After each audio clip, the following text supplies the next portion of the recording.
rise for the pledge. I pledge allegiance to the flag of the United States of America and to the republic for which it stands, one nation, under God, indivisible, with liberty and justice for all. Thank you, everyone. Moving right on to item 1B, approval of agenda items for discussion. I move that the agenda for the September 15th, 2025 regular meeting be approved. Support. A motion by Mrs. Shaw, support by Mr. Campbell. Approval of the agenda. Is there any discussion? I have an amendment I'd like to make to the agenda. I move that we add to the agenda a moment of silence for Charlie Kirk, who was assassinated last week.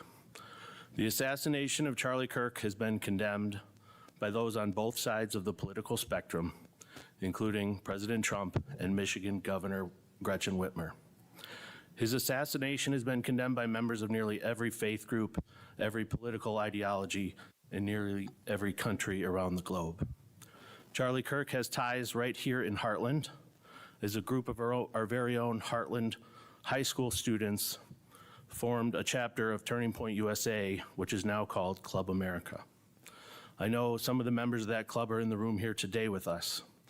These students have shown extreme courage and leadership over the past week, including organizing a prayer vigil at Hartland High School last week that I believe did a lot to unite this community. I ask that our moment of silence be used to reflect on the life of Charlie Kirk, but also on what each and every one of us can do to fill the hole left behind, to help guide, mentor, and teach the young generation about civic and civil discourse and responsibility. Support. Motion on the table from Mr. Scott, supported by Mr. Keller, for a moment of silence. It's not standard protocol for a school board to do something like this typically. And I don't know that we actually require a vote to do it. Typically, school boards do not demonstrate partiality to political or religious figures, but I can see that many in the community would appreciate such a gesture, so I appreciate you bringing it forward, Mr. Scott. I feel it would be more appropriate to also offer that people respectfully choose how they would like to spend this moment of silence, should we all agree to do it. And perhaps reflect on someone that they would choose to honor, if it is the gentleman that you recommended, if it's someone else, if it's just a moment of silence and respect. I think that would be more appropriate for a school board setting. If there's no one opposed to proceeding, I think we can just simply do this without taking a vote. Is there any further discussion? Okay, could I ask you, Mr. Scott, just to rescind the motion so we can close that door, and then we'll proceed with the moment. So we are going to have a moment of silence Yes. for Charlie Kirk? We will have a moment of silence, and it can be observed by anyone as they see fit.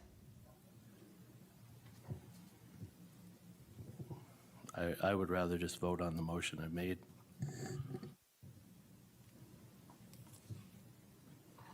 Is there any further discussion? You've put us all in a very precarious position, Mr. Scott. Hearing no further discussion, the motion on the table is to move forward with the moment of silence, specifically for Charlie Kirk, presented by Mr. Scott, seconded by Mr. Keller. Mr. Gogolewski. Yes. Mr. Campbell. Yes. Mrs. Shaw. Yes. Mr. Keller. Yes. Mr. Scott. Yes. Ms. Custodio. Yes. I'm also yes. The motion passes. So will that motion be 2A or 2G? I think that motion I guess we didn't determine when we would have it. Right. I would suggest we have it now. I'm fine with that. Are we all on board? Do we need to finalize the agenda first? Yes, let's do that. Thank you. Is there any further amendment to the agenda? Yes, I'd also like to move to add to the agenda a discussion on district clubs.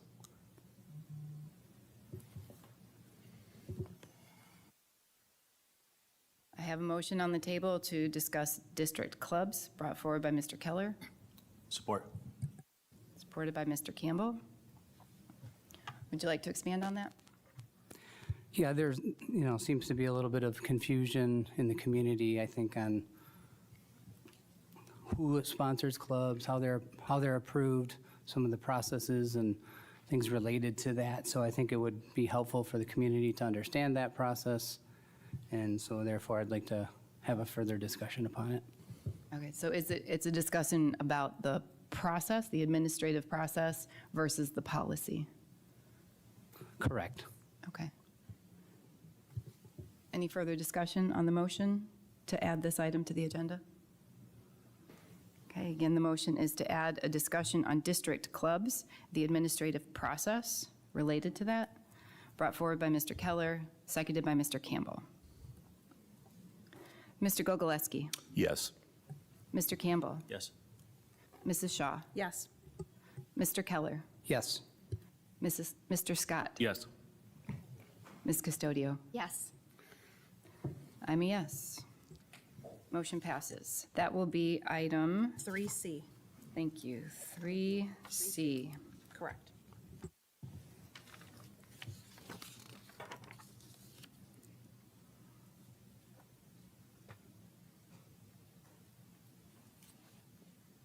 Okay. Any further discussion regarding the approval of the agenda? Just wanted to make a comment on the meeting minutes from the committee, policy committee. I know normally Robert's rules would say we need to do it at the next meeting, but I think there's some additional time that the team needs to review those. So I, just for the community's awareness, just wanted to point out that we would plan to add those to the agenda at the next scheduled meeting. Thank you. Any other further comments or discussion regarding approval of the agenda? Okay, moving forward. Mr. Gogoleski, Yes. Mr. Campbell, Yes. Mrs. Shaw, Yes. Mr. Keller, Yes. Mr. Scott, Yes. Ms. Custodio, Yes. and I'm a yes. Motion carries. We have an agenda. Item 1C, consent agenda. I move that the consent agenda for the September 15th, 2025. I thought we were gonna, sorry. Oh, thank you. Thank you. I didn't Oh. add that to my notes. Thank you. Moment of silence. Thank you for catching that. Can I ask, there's some feedback coming on the thing, and usually it's because of telephones. So if your telephone's on the table, you want to put it aside so that it doesn't interfere with the signal, please? Okay, at this time, we'll have a moment of silence.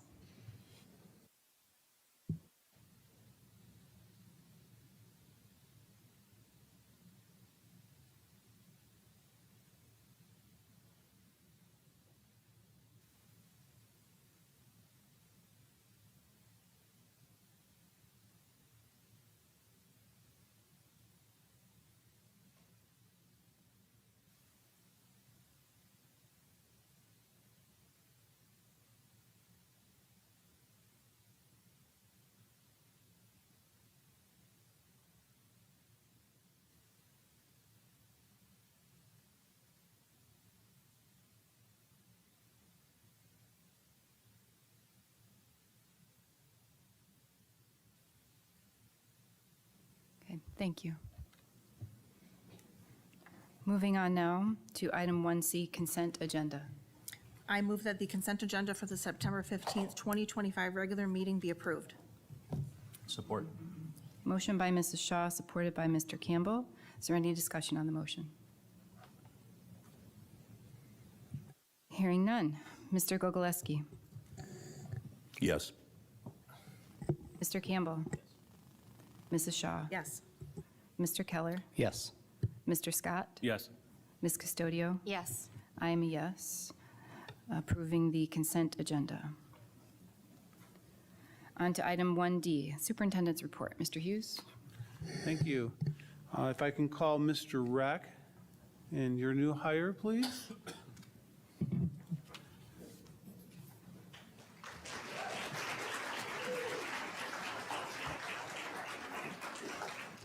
As Holly walks up, just a few words about Holly. I always feel very fortunate when Village gets a new hire.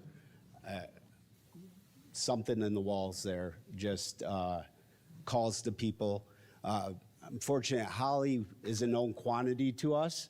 She, as the special education teacher at LESA preschool, we did a lot of transition IEPs with her. Our staff worked with her to get kids from the preschool into Village. So we knew she was a top-notch special educator. And also she's a Village mom with Garrison in 4th grade and Nolan in 1st. So we're very, very excited to welcome Holly, and she's hit the ground running, and we asked her to start in a tough spot, a week into school with a new caseload, and she's rocking it out. So we are, again, very fortunate to have Holly Goodhart as a member of the Village staff. So, Holly. I'd just like to say thank you so much for this opportunity. I'm really excited to get this year going and look forward to see how everything turns out. Thank you.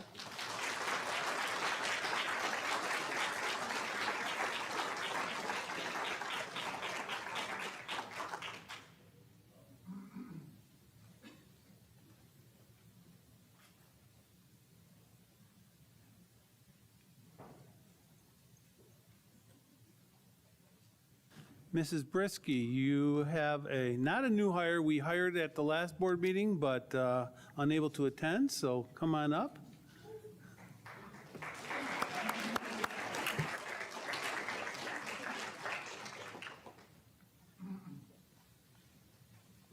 Hello, everyone. I am excited to come. We usually do this before the teachers are actually in the classroom, so I'm really excited to introduce to you Juliana Deaton. She is Juliana Snyder, maybe on some papers, but really she got married August 9th, so she's in the process of changing her legal name.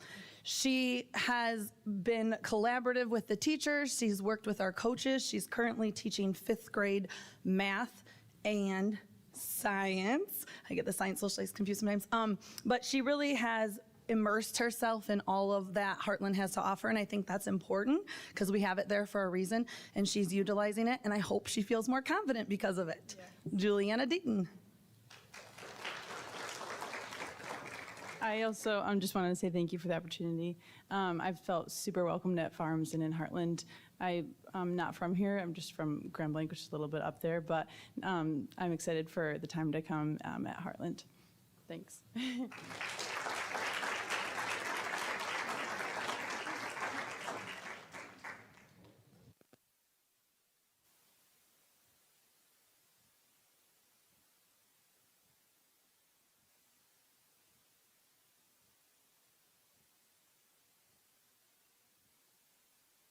Mr. Chenevert, and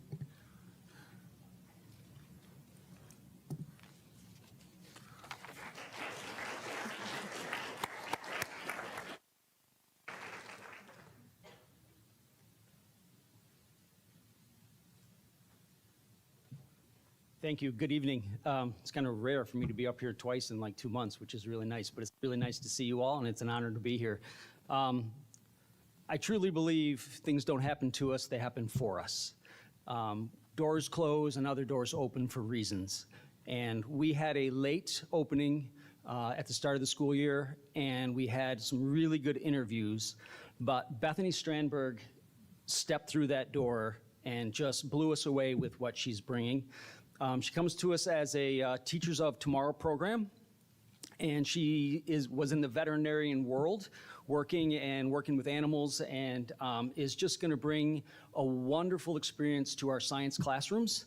And we are already seeing how she's integrating that stuff, and the kids have so many questions, and she is just rolling, and again, just jumped right in, and is just going to be fantastic. And we are looking forward to seeing what she's going to do at Hartland Middle School and just raise the notch for what our kids have. So, Bethany Strandberg. I just wanted to say thank you so much for the opportunity and the trust that you put in me. I've been having a blast. It's only been a month, but it's been so much fun, and I hope I'll be doing it for many, many years to come. So.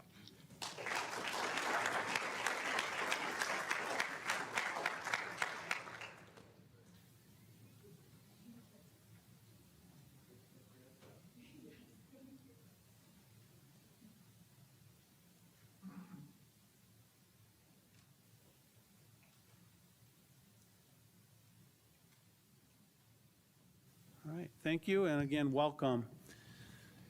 Next, we have Mr. Fitzgerald and Mrs. Loda, and it looks like a guest of Mrs. Loda to talk to us about the high school cybersecurity program that we have in place as a career tech education program. Good evening. Thanks for having us. For our high school share out highlight, I'm extremely excited to introduce our cybersecurity and computer networking program. This is part of our county CTE shared time program led by Jen Loda, who's here with us tonight, and Ann Hasselt. Ann couldn't be with us tonight, but Jen brought a student that was in the program last year as a junior, Grace Martin, and is now a senior at Hartland High School and plans to go into the field. So they're going to share out about that a little bit. But I just wanted to mention that Jen and Ann are leaders in our county. They're building a premier program. We think of ourselves, we are a premier high school, a premier district. And our cybersecurity computer networking program is something that Hartland is very proud of and should be. My first meeting as principal a few summers ago was with Jen and Ann. And they requested that meeting to talk about starting this program. And it was already in the works. But what they needed, their vision for it. And since that meeting, it's continued to grow and improve. And that's because of a few things. The community support and part of the bond that we put dollars into to build our cybersecurity room or lab in our collaboration center. The training and recruitment that Ann and Jen have put in, training for themselves, training for their students, and recruitment of our own Hartland students and students throughout the county. But most of all, their passion and their leadership. They are so passionate about what they're doing, and they're always bringing me new ideas that they would like to continue to push this program forward and be leaders in the county. With that said, I'd like to introduce Jen Loda and former cybersecurity student, Grace Martin. Thank you. I feel like I have a loud enough voice for you all to hear, so I'm going to let Grace stand here. I've got that teacher voice. Ms. Loda, I'm sorry. Do you? The people in the back of the room probably need to hear you speaking. Okay. Can you hear me? Okay. So thanks for this opportunity. Really, Ann would love to be here. So on behalf of myself and Ann, we thank the administration so much for all their support that they give us. So we're just going to talk about the course itself a little bit. It is a 2-hour block, so it is 100 minutes. We've had 4 Livingston County high schools participate. Currently, we have Brighton, Howell, and Hartland, but we've also had students from Pinckney in the past.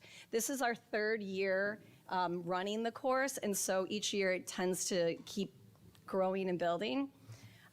When we first started, we formed an articulation agreement with Washtenaw Community College. So students that do complete this course with a 3-point or higher can get 8 college credits that then go to Washtenaw Community College. They can go straight into the cybersecurity program, or they can take those college credits and apply them elsewhere, but regardless, they get to travel with them.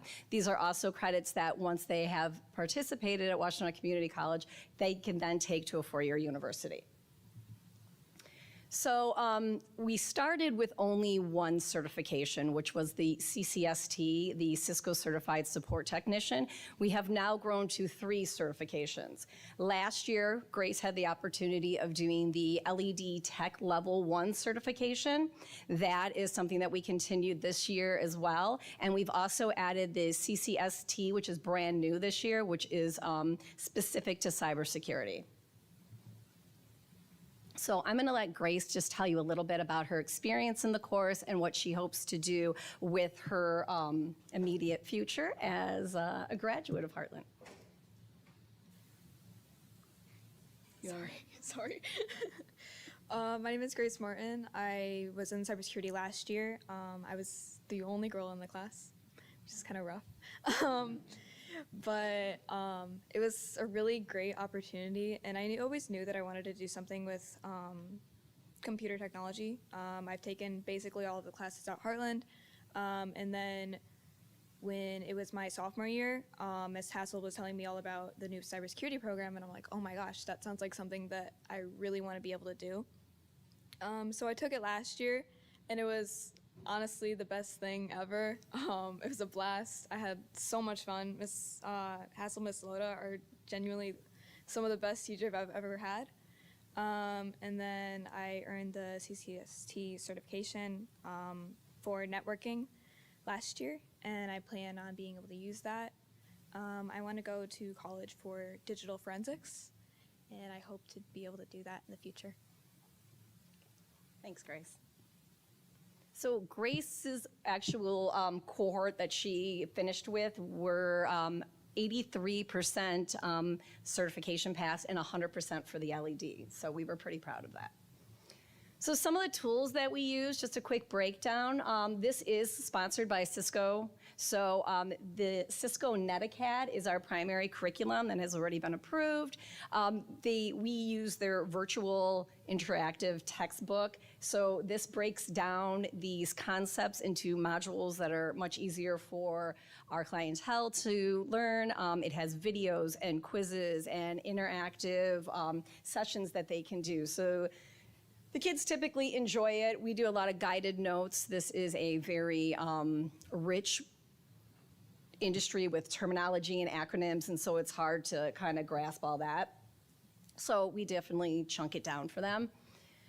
We use Packet Tracer, which gives them the ability to emulate the actual starts and creation of networks without disturbing or damaging any type of networks in our district.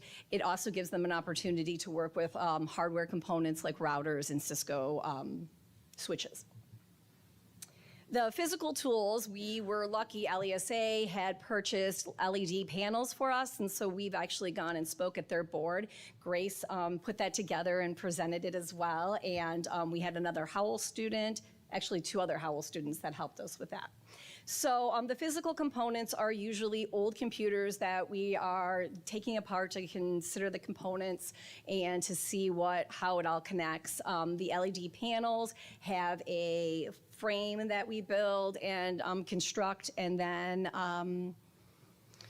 there's also like multi-meter readers so that they can check like the resistance and voltage of things. So this is all very much industry-specific skills that they'll be able to take with them should they go into these fields. Some of the skills that they do learn, though, it's not just cybersecurity skills, it's also intellectual skills like problem solving, quick math, adaptability, attention to detail. Some of the more specific cybersecurity skills would be operating systems, building and protecting networks. We recognize how important that is with all the hacks and violations that have happened. So they not only build networks, but learn how to secure them as well. And so I'm just going to leave you with the idea that this industry has like 350% growth. Now, that was between 2013 through 2014. I believe that it's probably gone down a little bit, but recently I read that there is, for every 100 jobs for cybersecurity, there are 85 qualified applicants. So there still is definitely a need for this course, and we are so happy that you gave us the opportunity to show you what we're doing and to hopefully grow it bigger and better. So thank you. Thank you.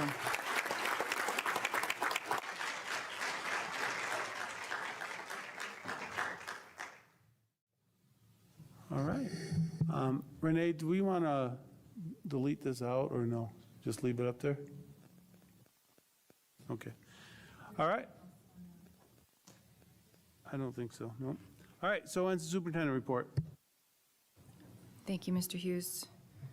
Next up, item 1E, call to the public. I'll just remind everyone that speakers are asked to express themselves in a civil manner with due respect for the dignity and privacy of others who may be affected by your comments. While it is not our intent to stifle public comment, speakers should be aware that if your statements violate the rights of others, you may be held legally responsible, and you may also be asked to leave the room if you are disruptive. Okay. As a reminder, you have 3 minutes, and at about 2 minutes and 30 seconds, I'll hold up the yellow folder to indicate that you've got 30 seconds to wrap up. First up is Kimberly Thompson.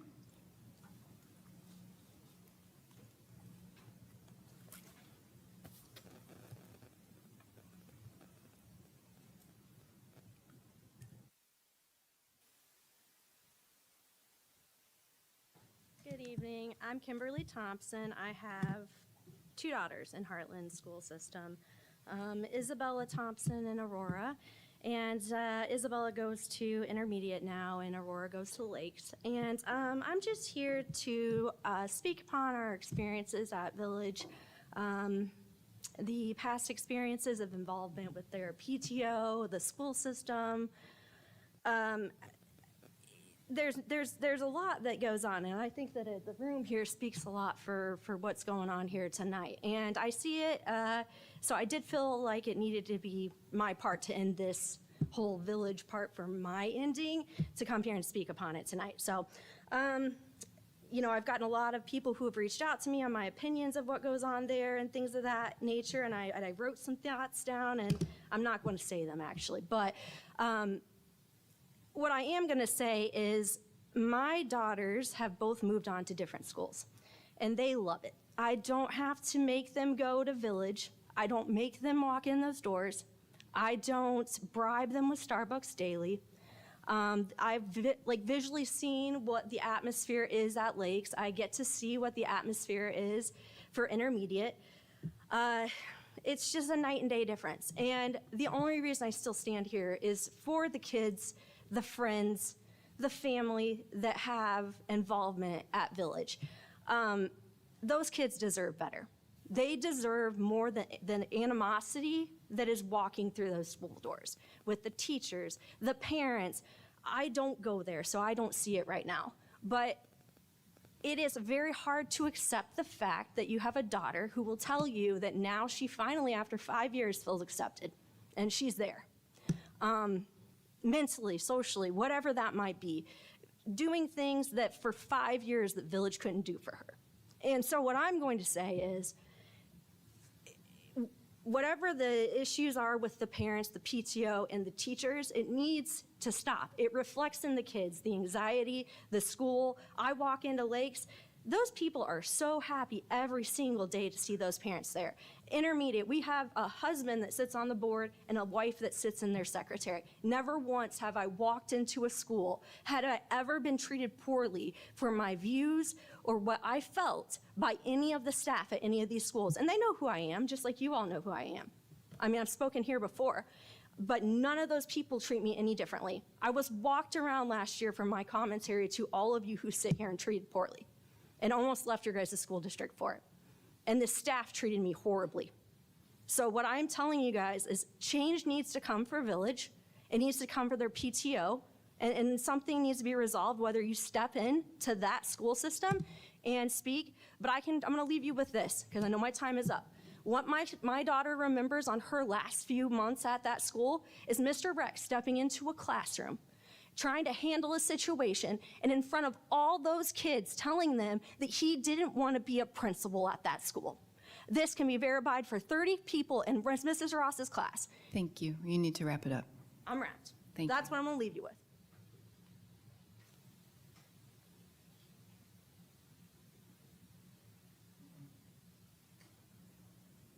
Next up is Asher Adams.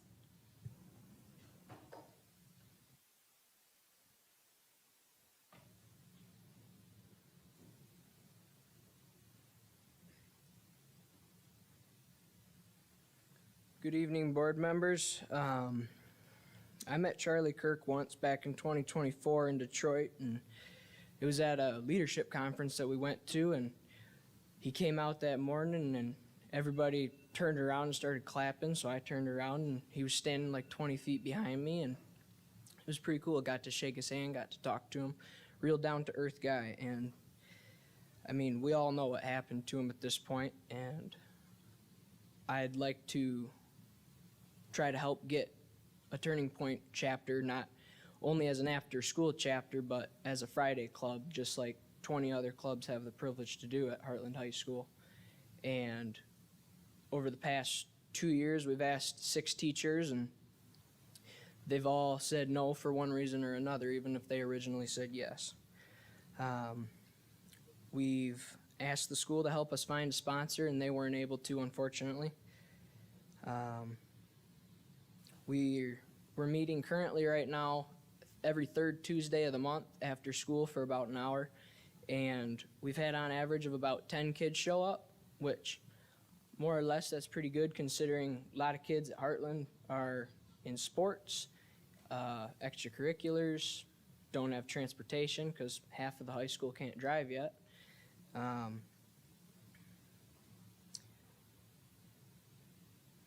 But every single grade has showed interest in this. We have had freshmen come this year. We've had sophomores, juniors, and seniors too come to this after-school meeting, just depending on how their schedule aligns to it. And it's a great way to connect with others, and basically what the Turning Point chapter is there to do is it's for service projects, it's to promote patriotism, to support the veterans out there. We've done community service projects, and it's another opportunity to teach people about free market and about the Constitution, what our country was believed off of. And most of us are Christians in that group, so that's also a place that we can share that. But it's a place to learn about what our country's off of. So thank you, and please consider helping us get that into Hartland.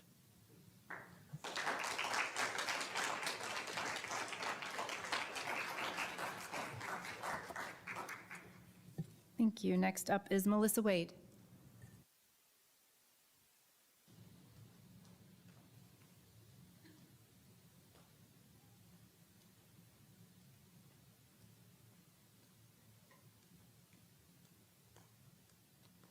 Good evening, everybody.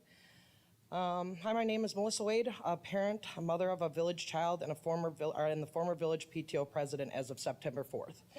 Please reach out to me if you have any questions that you might be confused or misled. Getting second and third hand information is just the telephone game. I have mad respect for people who hear two sides of a story and go right to the source instead of gasping in dark corners.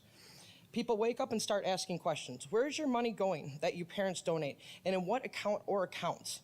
And what is your money going towards? These are important questions I have no problem explaining to anyone. This is what Jason Reck and Chuck Hughes don't want, is for me to communicate with what's going on with Village. Why did Jason Reck stop the relationship with the PTO? Because I'm still waiting on a response like most, and multiple conversations and still waiting on the same answer. Teachers, I have a lot of respect for you and what you do in an everyday grind. I'm sorry Jason Reck has divided you from the PTO. I'm sorry this is affecting you, and I truly mean that. Please, parents and teachers, get a hold of me if you want the proof. I have no problem sharing any information I have to help you understand. I came here because I am not afraid to speak the truth and to be honest. Thank you.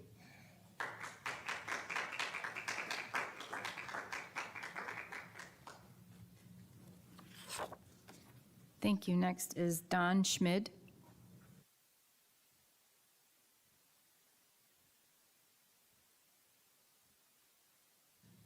Good evening, everyone. I must say I was very impressed by the cybersecurity presentation. I thought that was just very exciting to hear all that. I'm going to talk about the Club America. Fully support Club America.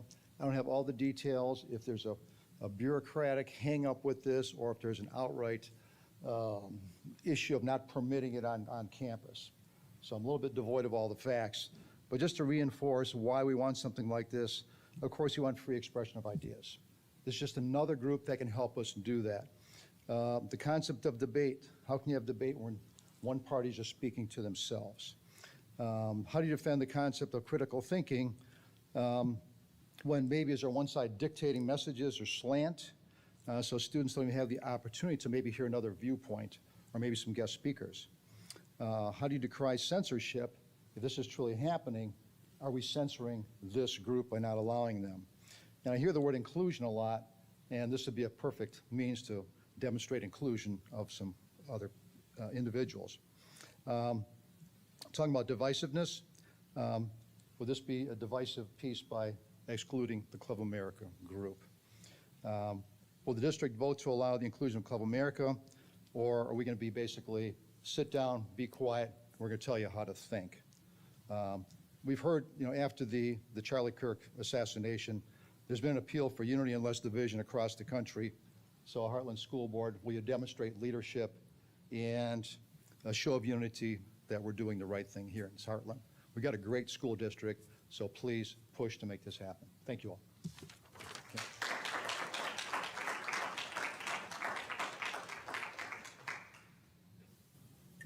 Thank you. Next up, Wes Nakagiri.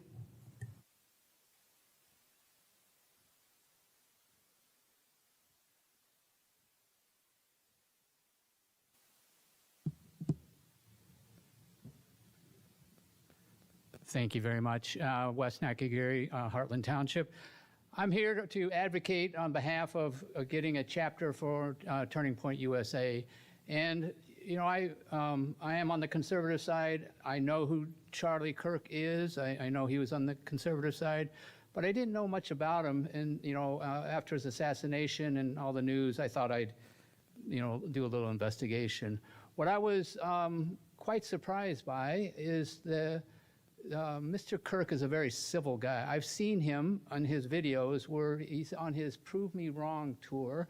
He allows people that don't agree with him to speak, lay out their arguments, and make their case, and he'll make the case from his perspective. And what I was really thrilled to see is there's no shouting and screaming, calling each other names.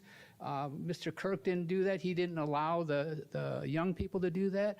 And I tell you what, it's a breath of fresh air. And as somebody who's in politics at a local level, I see some uncivility at times.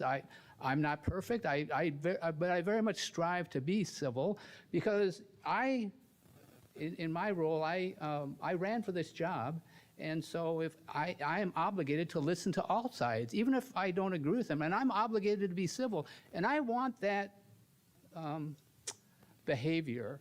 I want to see that more, especially in young people that are the future of America.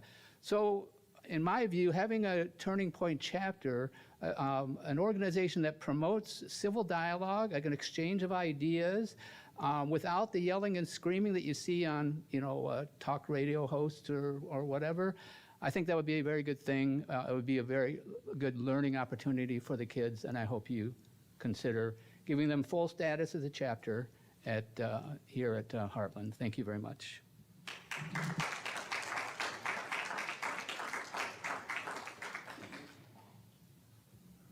Thank you. Next up is Dawn Smith.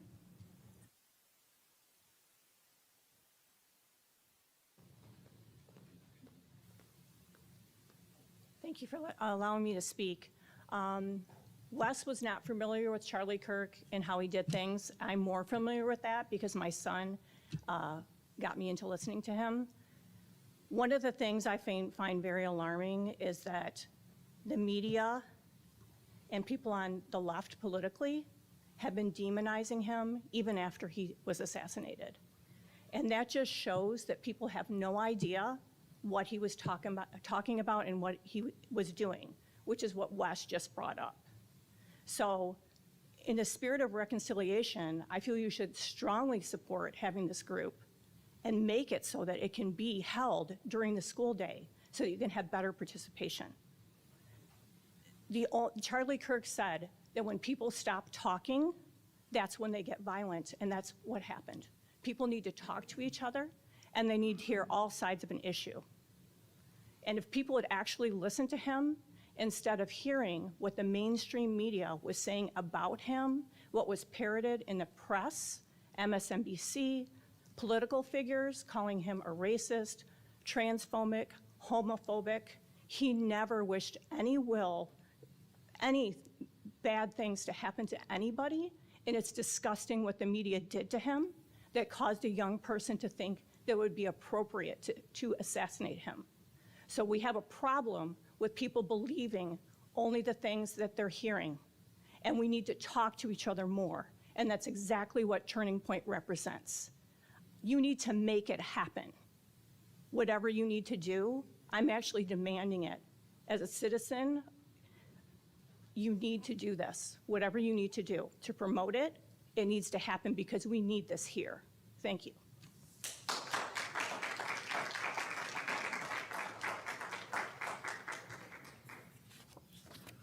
Thank you. Next up is Alex Yarber.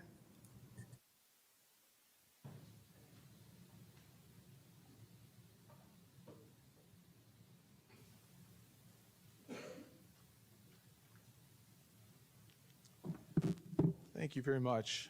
I'm Alex Yarber. I'm a longtime Hartland resident, 3 kids in the schools, 1 presently, 2 graduates. I wanted to first off say, and I'm here to speak about Turning Point as well.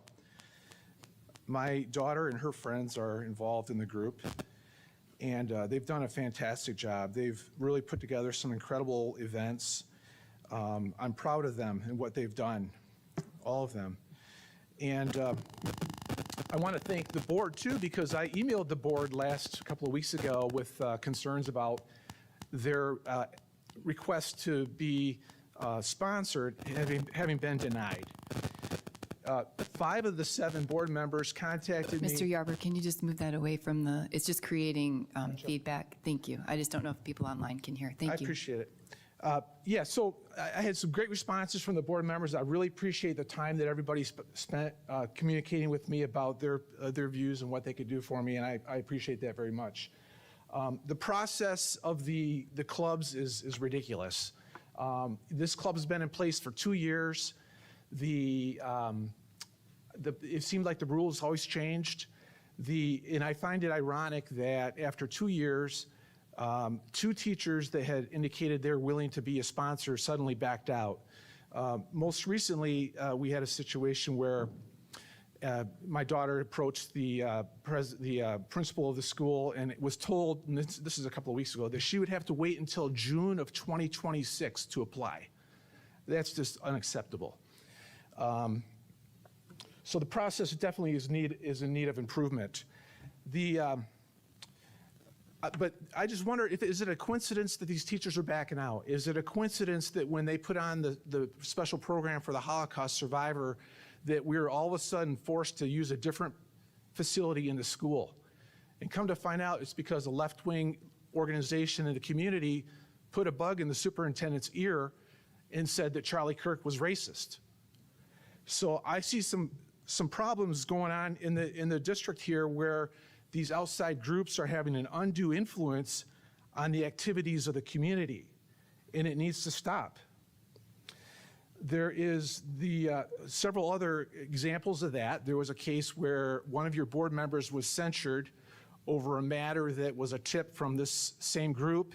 It resulted in a $30,000 investigation that resulted in nothing, a finding of innocence. I'm just going to conclude by saying that I've got all kinds of receipts. I've got, most notably is my son in 2017 was accused of being a Nazi by a substitute teacher because he supported Trump. The superintendent wouldn't do anything about it. I had to threaten to go to the media with the board before the board finally made that student teacher go away. Like I said, I've got a lot of receipts here. And because of these concerns that I have, I'm going to be filing a complaint with the Department of Justice. This has to stop. We need to give these kids the opportunities that they deserve. Thank you.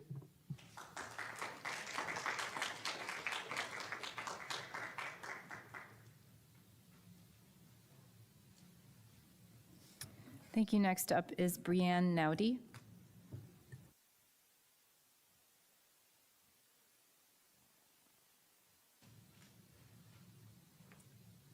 Good evening. I want to begin by expressing my sincere gratitude and appreciation and support for Mr. Reck and all of the staff at Village Elementary.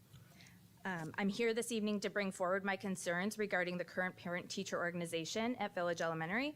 As a former PTO board member, a regular attendee of meetings, and an active volunteer, I've had the opportunity to observe the board's operations closely over the last 6 years. Unfortunately, I believe that the current PTO is no longer acting in the best interests of students, staff, families, and is not fulfilling its intended role within our school community. Specifically, the current PTO has not been successful in building a sense of community among families, teachers, and staff. Many families and staff members feel excluded rather than welcomed. Creating a collaborative school culture that encourages participation, open communication, and shared decision-making, acting in the best interests of students and staff as their activities and approach have not consistently aligned with the needs of the school community. Maintaining financial transparency and accountability. Despite repeated requests, the current PTO has not provided clear or timely financial reports, including budgets, fundraising results, and details of how funds are allocated. Families and staff have a right to understand how money raised in the name of supporting the school is being managed. The current lack of disclosure not only undermines trust, but also raises serious concerns about whether funds are being used responsibly and in alignment with the organization's mission. Ensuring transparency in organizational decision-making. While meeting minutes were previously shared consistently via the We Love Village Elementary Facebook page, the current PTO failed to share minutes for any of its meetings during spring of 2025. This omission prevents families and staff from staying informed about discussions, decisions, and votes, further diminishing confidence in the group's ability to operate openly and inclusively. Subsequently, in the spring of 2025, the current PTO amended its bylaws regarding board member terms. These changes were made behind the scenes with only 3 board members present, raising concerns about the transparency and potential conflicts of interest. Notably, the amendment established 2-year terms that directly benefit the members involved in the decision-making process. Best practices for parent-teacher organizations, whether PTOs or PTAs, recommend that meeting minutes, financial reports, and budgets be shared openly with all members and, whenever possible, made publicly available to families.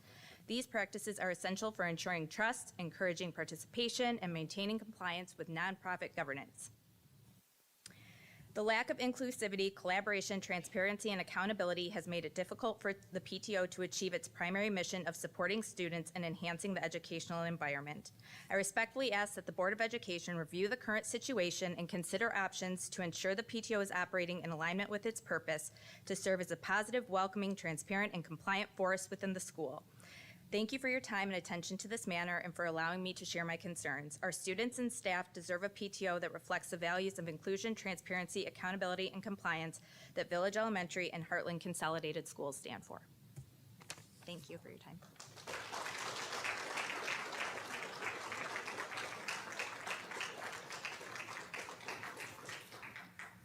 Thank you. Next up is Rachel on behalf of Village staff.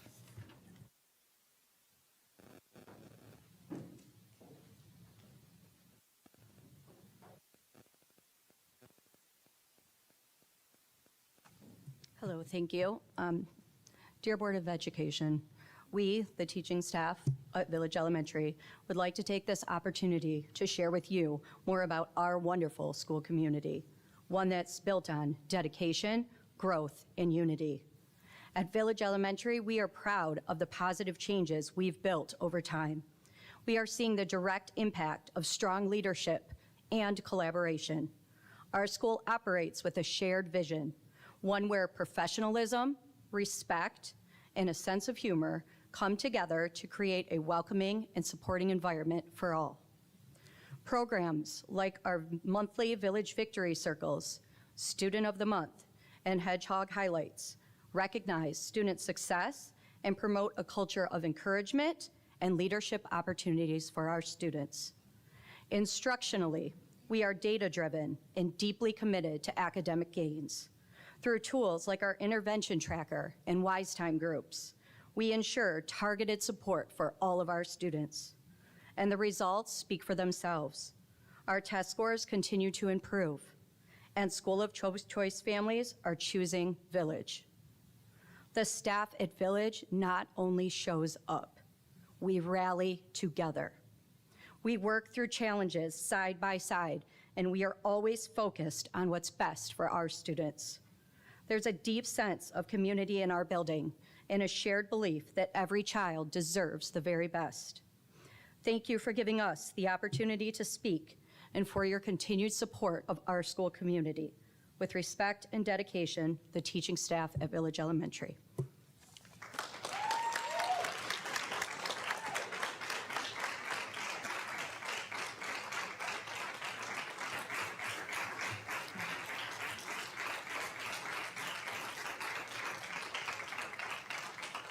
Thank you.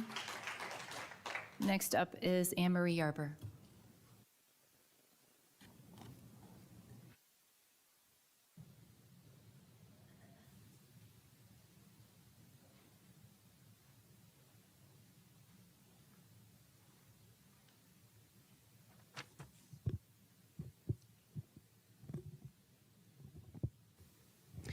In 2012, an 18-year-old Charlie Kirk founded an organization called Turning Point USA in order to help his peers take control of their country's future. TPUSA grew quickly, rooted in patriotism, civic responsibility, and American exceptionalism. As of August of this year, TPUSA has 1,200 high school chapters and 900 college chapters. Students all across the country start chapters to host speaking engagements, bring patriotism into their schools, and most importantly, have meaningful discourse about American ideals and current events. In December 2023, I had the honor of meeting Charlie. I was able to get a picture with him, and I was inspired by his story of keeping civil discourse alive. I came back home and started a Club America chapter with my friends here in Hartland. We've been meeting as a non-district sponsored club, but because we can only meet after the school day, many of our classmates can't attend due to scheduling conflicts. We've asked several teachers to sponsor an official club for us. 2 agreed at one point, then oddly backed out of it. So far, we've had a Holocaust survivor come speak in Hartland. We had a Christmas cookie bake-off and made cards for our Hartland firefighters. A county commissioner came to speak about what his role is in local government. We had a mock debate to practice thinking about other people's perspectives. We had a booth at the Memorial Day Parade and collected cards for the Veterans Hospital in Ann Arbor. This is only a small part of what we've done to benefit the community and encourage thoughtful conversation. 5 days ago, Charlie was assassinated at Utah Valley University, where he was exercising his First Amendment right during an event. The murderer's bullet went straight through Charlie's vocal cords. Since Friday night, when Erica Kirk spoke to the nation about her husband's horrifying death, 32,000 students, 32,000, have submitted inquiries to start Turning Point USA chapters of their own. Our field representative told me her phone has been blowing up. 15 students came to the prayer vigil we held on Friday after school, many of whom had never been to a club meeting before. Today, a teacher agreed to be a club sponsor for us. She told me that if she had known about our need earlier, she would have stepped up sooner. Several clubs at the high school don't even start meeting until October, so there's no reason to prevent us from start meeting too. I asked that the board would allow us to start meeting as an official club immediately, not have us wait until the next school year. Now more than ever, we as a nation must come together to just talk to one another, listen to one another, and stop intimidating one another just because we disagree. Charlie Kirk once said, "If you believe in something, you need to have the courage to fight for those ideas, not run away from them or try and silence them." And he truly meant it.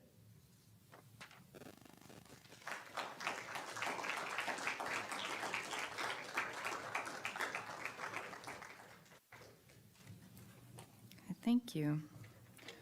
Moving on to item 1F, committee and building reports. We'll start to my left, Mr. Gogolewski.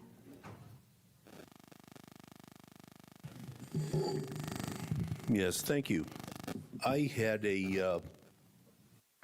finally had a chance to get around and go to farms today, earlier, and I informed Mrs. Brisky and Mr. Urich that I would come up here and say that Farms is the greatest thing ever. They're incredible. They're the most incredible school. So I want to say that. And although I'm kind of joking, I really mean it. There's a lot of good things that are going on in that school. That school, by the way, is the first school that takes all of our elementary kids and groups them together. So that right there poses a whole set of different issues that other schools don't have. So it was really fun to hear about all the happenings there. And what they told me is that last week they had a color run where they raised over, and this still boggles the mind, $50,000 in money to help support the building of some new playground equipment, which is just phenomenal. If they would have said 5, I would have thought, wow, that's pretty impressive. 50, but good job for them. And had a lot of good vibes from that visit. A lot of good things are happening there. And I'm very happy to report on a lot more throughout the year. I also want to thank Mr. Minsker. I requested some information for some parents who are asking me, what are we going to do about Constitution Day, the 17th of September? And a lot of parents were curious. They wanted to know. They wanted to make sure that we are going to do something because it is a legal requirement for schools to do something, to teach about the Constitution. And Mr. Minsker provided a list of all the schools and all the events going on there, and I was quite blown away. It wasn't just one little hour of, oh, so-and-so is going to speak about, you know, the Eighth Amendment or whatever. No, there were a lot of activities for kids. And one thing I found really funny, in the elementary schools, they were going to show some of the old videos, Schoolhouse Rock, you know, I am just a bill, that kind of thing. So that's good. It's good to see those things kind of happen to future generations here. But I really want to thank all of the Hartland staff and the teachers and the administrators for making sure that we are properly celebrating Constitution Day on the 17th. Okay, thank you. Mr. Campbell. I got to visit Creekside Elementary. I would say that they were the best, so we got to debate that. We'll meet afterwards. Right now, Yeah, right. Met with Principal Gunn, got a tour of the building. It's a beautiful facility. Toured that, stepped into a few classes and saw some lessons that were taking place, and it was neat to see the kids engaged. Very quiet and orderly school. I spoke with her for a while, and she said multiple times she gives all the credit to her quality staff.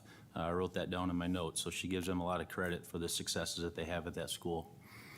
Coming up there, they have the fun run. She talked about their thriving PTO that they have, a chance of donating thousands of dollars to each teacher. That'll be on September 25th. So it was very nice to be in there for a little bit. Their school, just like many others in the district, they talked about issues with the drop-off and pickup. Just a reminder, follow traffic laws while you're around the schools. Safety is paramount there, and to exercise our patience while we're in there.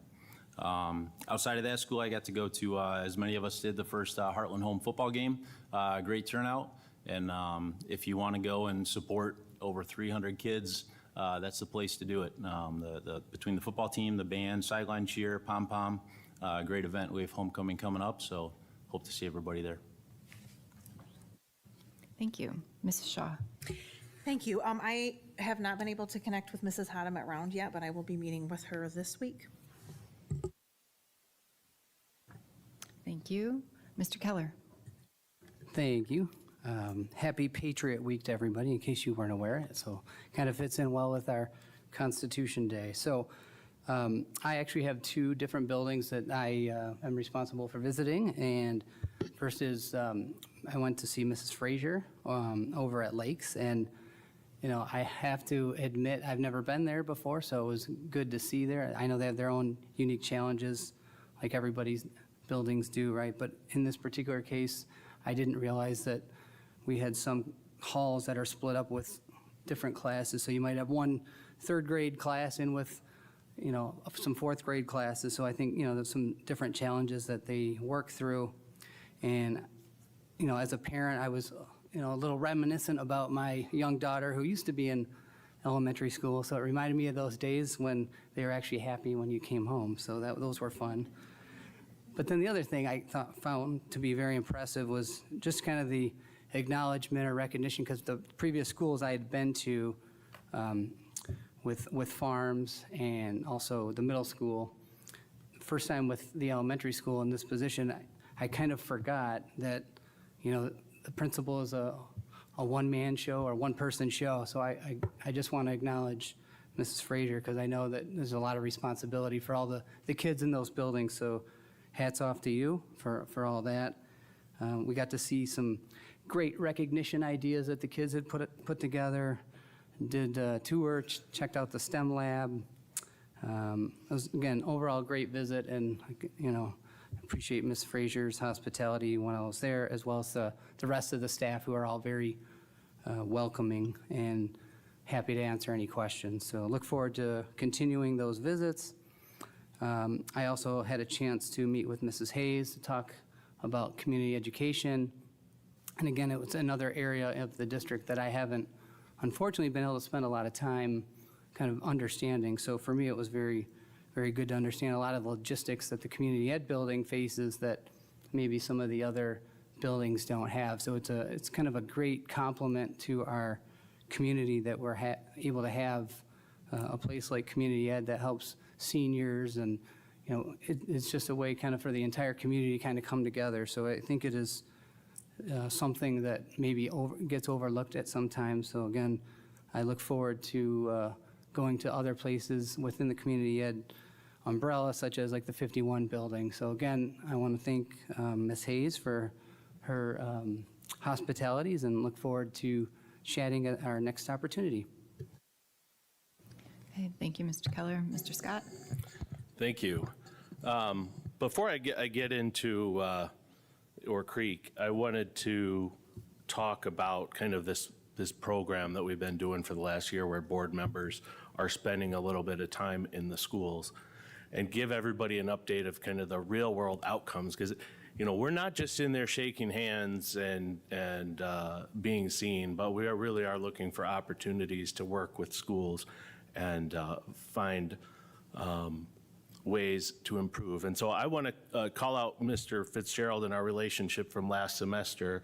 I was new on the board and had only a very short time with him, but in my initial visit, he showed me around the school. We looked at the construction program, at the auto program, and went back to his office and had a conversation about how, as a school district, we want to grow these programs, but it is really tough for one person, one teacher, to be responsible for all these students. Sometimes they have 160 students a day coming through an auto shop or a construction class. And if you go in those rooms, you'd say, oh my gosh, how can everybody leave with all their fingers and eyeballs?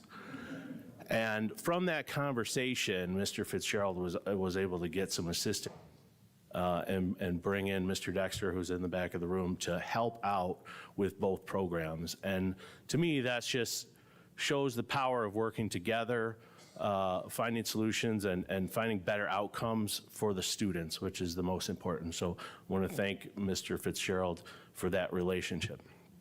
Now, moving on, this year, I'm assigned to the middle school, and it's exciting because I have a son who just started at the middle school too. If everybody hasn't met Deputy Dustin over there, he's the new resource officer at the middle school.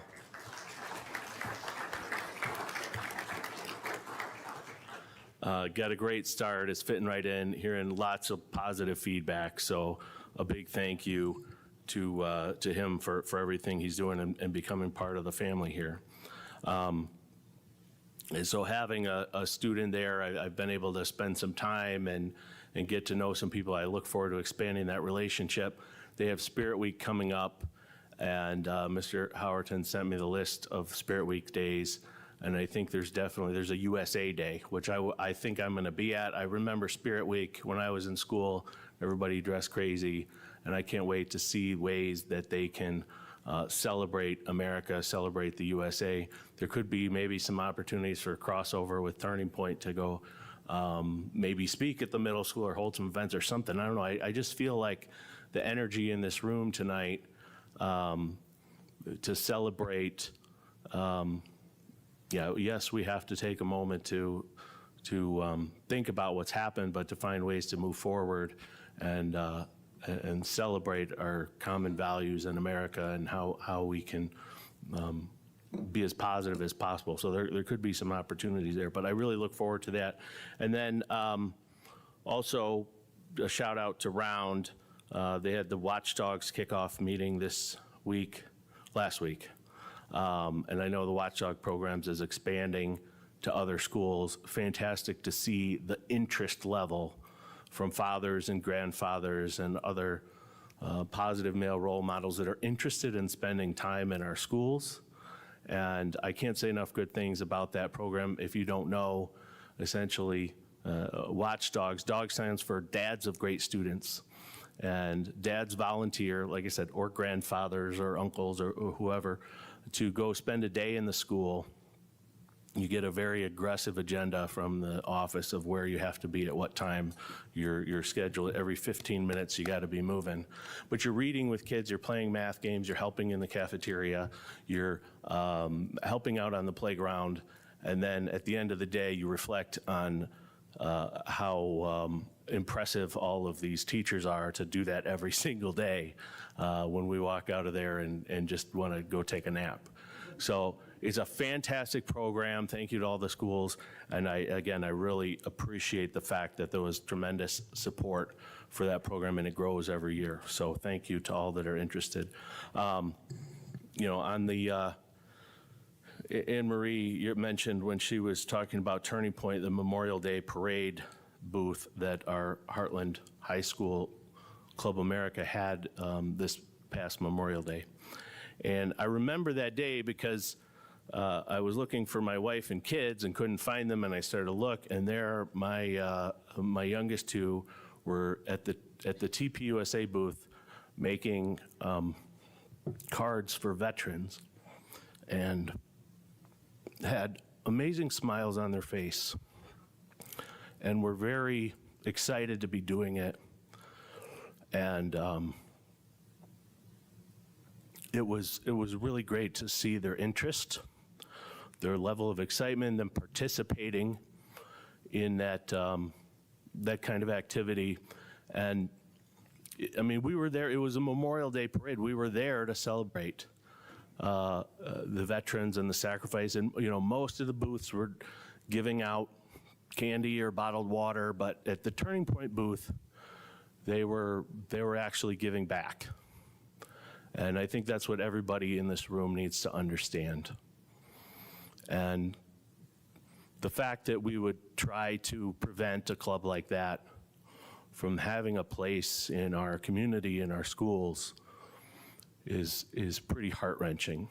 So I will do anything I can to help move that along and make sure they have a place in our school to keep moving forward the positive agenda and all the positive plans and programs they have. So a big thank you for those students who had the courage to stand up here today and talk about it.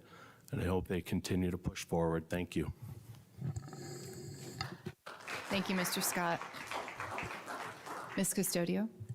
All right, this month I had the pleasure of visiting Village Elementary for the second time. And I have to say, it's evident when you walk through the doors, Village is a special place.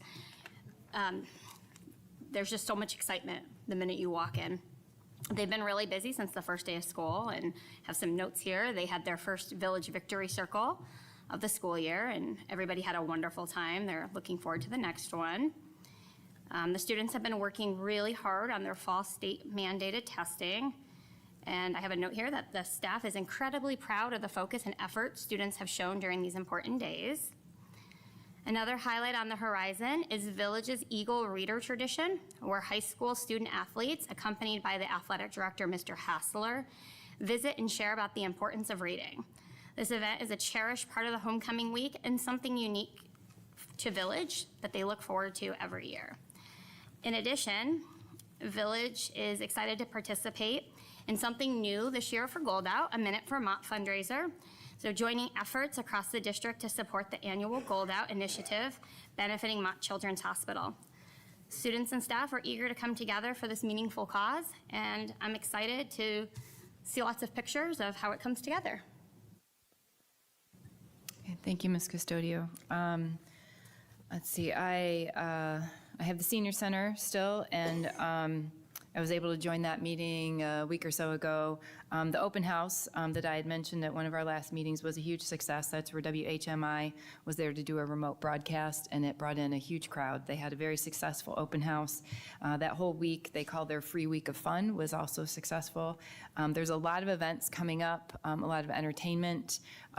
So please either stop by or call the senior center to find out what you might be missing out on. I don't have any formal building reports yet, but I do have meetings with Mr. Fitzgerald and Mrs. Conley over at Legacy HVA here, scheduled for later this week. I'm looking forward to learning a lot about both of those venues and those teams, and see the great things that our staff and students are doing there.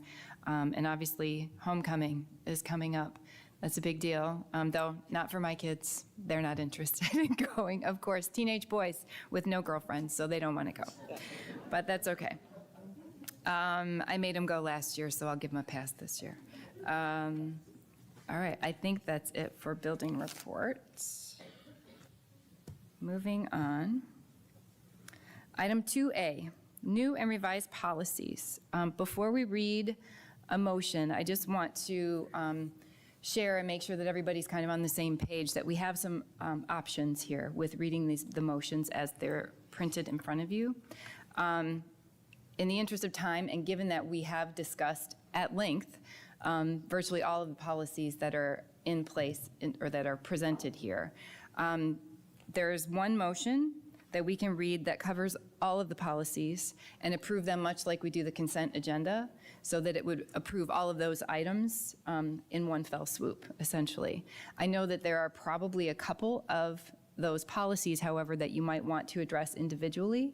So instead of reading the alternate motions, which would require us to proceed individually with each policy one by one, we could, if someone were to motion to amend the original motion, we could remove those policies that you want to discuss and address them separately, but then cover all the rest in a fell swoop. So there are options available to us depending on how you guys would like to proceed.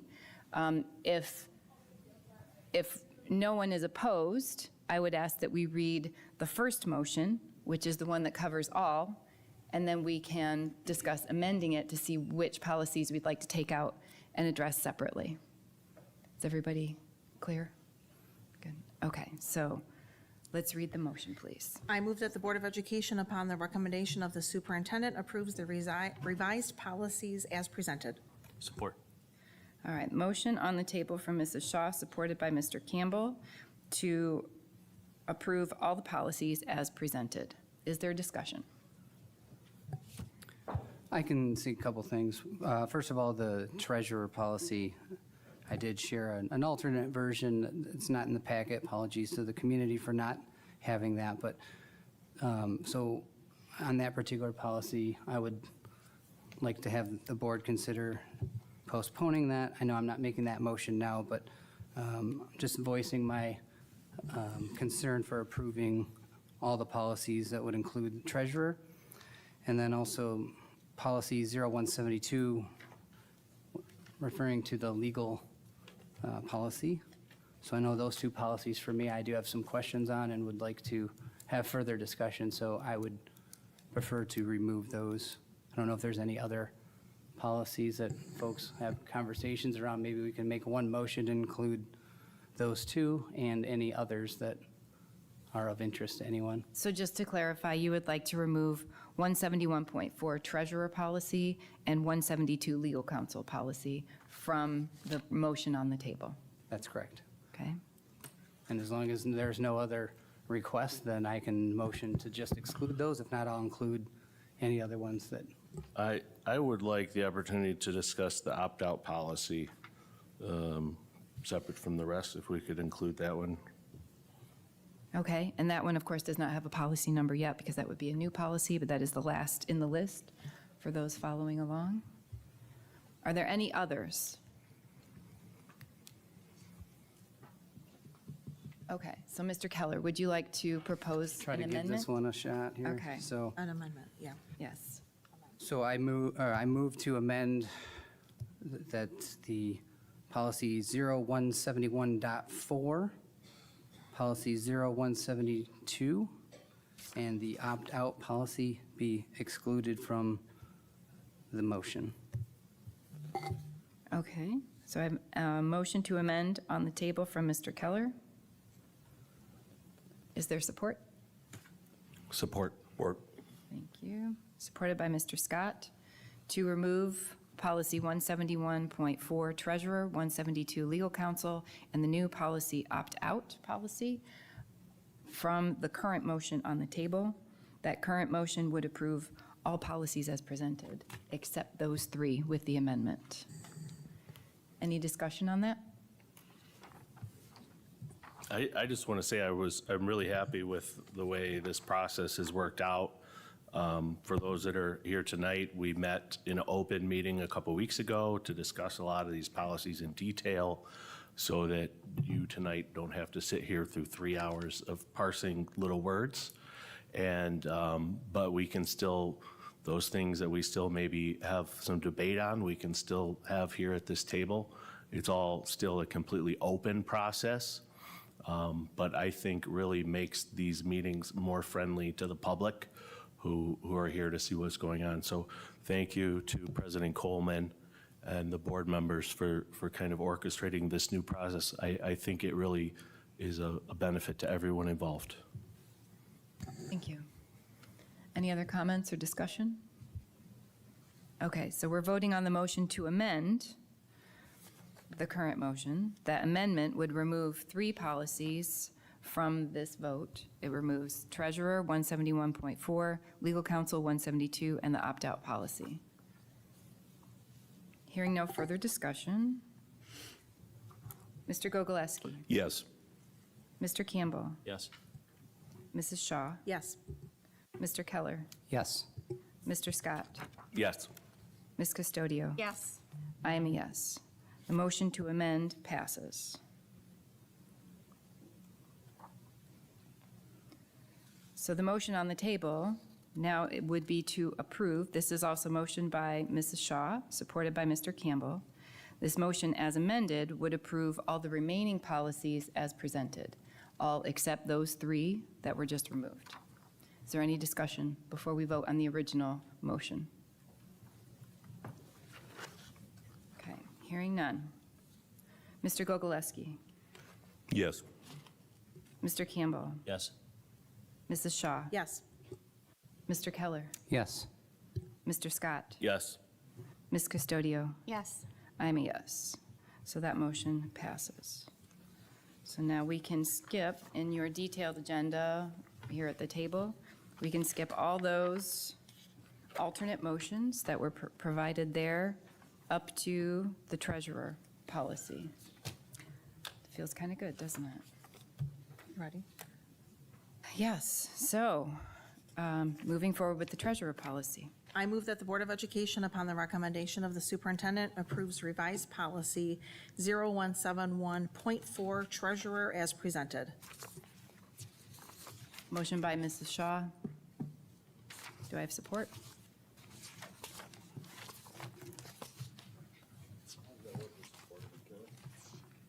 Yeah, Support.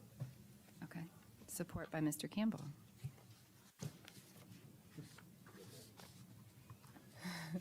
Okay, so we have a motion on the table to pass the policy, or to vote on the policy as presented. Do I hear any discussion? Yes. So as I mentioned earlier, there's some things with the treasurer policy that I felt, we have a Neola policy, right? That's a little bit, in my mind, of a bare bones policy with respect to treasurer role. And I wanted to add a little bit more content behind it. And beyond just sort of some of the legal statutes, I wanted to fold in, like, what does the community sort of expect from a treasurer, right? What are the things that they expect when they elect people to serve on this board and they are put in the treasurer role? What do they expect from the treasurer to do? So I guess that's kind of the spirit of what I put in there. And, you know, it was somewhat difficult to try to utilize the existing Neola framework. And so I kind of went back to square one, and I kind of thought about, okay, how do we put Rachel on paper? Like, somebody that does a fantastic job, and how do we make sure that if Rachel ever decided to leave, we would ensure that we could get another one? So again, that was kind of the spirit of what I wanted the treasurer policy to say. And again, it's still a little bit of a work in process. And so for that reason, I would ask the board to consider delaying it. And so I move to postpone or delay the treasurer policy to the next regularly scheduled policy meeting. Okay, well, there'll be no decisions made at the next policy meeting. So if you want to postpone the vote, it would have to be delayed until the next regular meeting when we could vote on it, or the next Understood. regular meeting after the policy committee. Yeah, I guess the reason I chose the policy meeting, just because I think gives us a little more opportunity as a group to kind of fine tune everything before it is presented to the board. Oh, sure, Formal. it will absolutely be We could discussed. short circuit it and do, at the next regular meeting if that's what the board wishes to do, but I just thought it might be easier to kind of push it back to the next committee meeting. But again, we will discuss in committee, but our process and what was agreed upon when we established the policy committee meeting, or policy committee, is that we would not make decisions in those meetings. So to postpone this vote, the motion is to vote. So to postpone the vote to policy committee doesn't make sense because we're not going to vote on it there. I understand. I guess it was an attempt to try to get everyone's feedback in that meeting. Right, but like I already mentioned to you offline when we've talked earlier, we'll absolutely put it on the agenda for the next policy committee, regardless of what is done here, whether we postpone this vote to the next regular meeting, or if we vote on the version that we have in front of us. Neither of those steps precludes us from having a discussion in the next policy committee meeting about your policy. It will be on the agenda. So again, postponing this vote to the policy committee doesn't make sense because we can't vote on it in the policy committee. Understood. Again, just trying to make sure that it got on the agenda. Right. So that was my. I've already committed to that. Okay. So do you still want to postpone the vote as we have it in front of us? Yes. To the October regular meeting?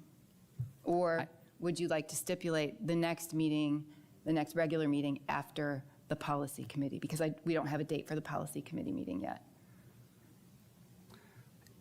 Does any other board member have feedback or concerns on this? Yeah, I think we wait until after, it'll be the next regular scheduled board meeting after the next policy meeting. That way, we don't have to address it in October if we don't have a policy meeting between now and then. So it's still presented whenever you request it to be at the policy committee meeting, and then we don't have to deal with it next month and talk about this if there's no like the movement. two that we talked about that are coming up too. So I think that's appropriate. Is there any further discussion? But wait, if you're motioning to postpone, I need a second for that motion. Second. So to be clear, it's to postpone to the next regular scheduled meeting after the next policy meeting. Yes.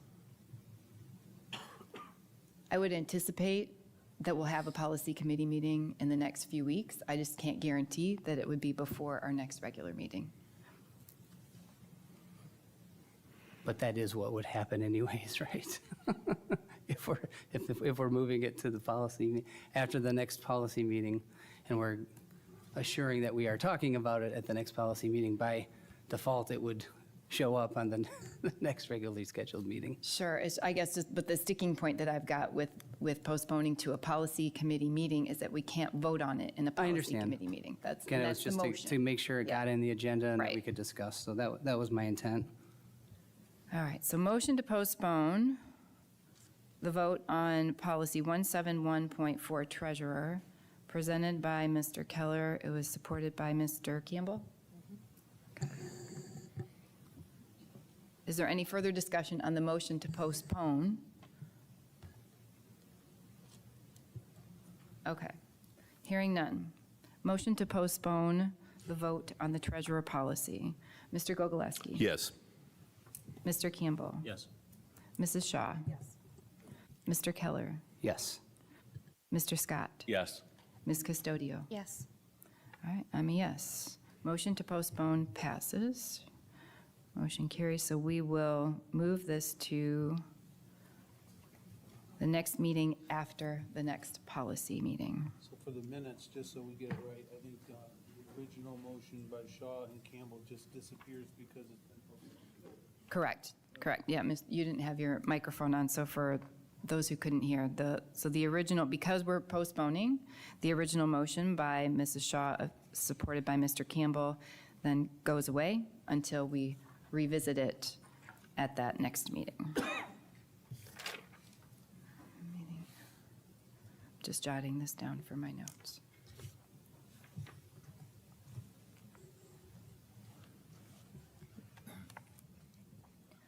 Okay. Next motion for policy consideration. I move that the Board of Education, upon the recommendation of the superintendent, approves revised policy 172, legal counsel as presented. Support. Okay, motion by Mrs. Shaw, supported by Mr. Campbell. Legal counsel as presented. Who would like to start? I guess I can go again. Okay. So one of the questions that I had, that because this was a revision after the last policy meeting, so this is kind of our first chance to review the latest version. My question has to do with the way the policy is written. It talks about we have to declare the legal firm at the organizational meeting. Now, given that we've already had it, and this was back in July, if we passed this, what happens between passage and the next organizational meeting? Because we would not have declared any law firm, so there would be a gap in that particular item. If this passes, I will make a motion to designate Thrun as our legal counsel. Right after. Can we do that if we have already approved the agenda? Absolutely. It's Yes. a resolution, so it, Well, we have the authority to, go against board policy at any time, right, as a table. Waive policy, To waive policy at the yes. board table, right? We have to designate legal counsel. We can't have it undesignated until July. Right. So we will have to make that decision at the board table if this passes.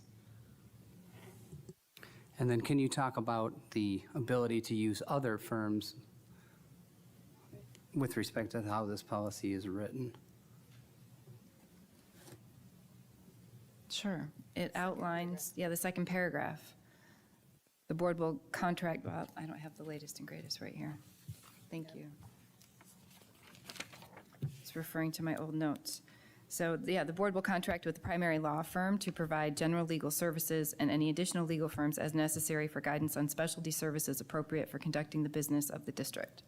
So how would we do that? Again, it's kind of tying in the last question, right? If we have a resolution at the organizational meeting to declare X, Y, and Z law firms, does it mean that every time we would deviate potentially from law firm A, we'd have to then have a special meeting or, include at the next regularly scheduled meeting, we'd have to do a resolution to allow the board to seek, another legal firm for XYZ reason? That's a good question. We have not done that in the past. When we have engaged with other law firms, it was not a board-level decision. but an administrative decision in conjunction with the board president, as I understand it. But if this policy says any additional legal firms necessary for guidance, what's the question? It says right there that we can use other firms besides the one we would designate as our general legal counsel. So how do we designate? I guess I'm trying to understand how we designate it. Who would decide, or how would we decide what legal firm that we would need to use besides Thrun? Or law firm A, B, C, yeah. Right. I can jump in. Sure. For instance, benefits. Thrun doesn't deal with benefits necessarily. They're general counsel, they'll give us some guidance, but we would then turn over and use a different firm.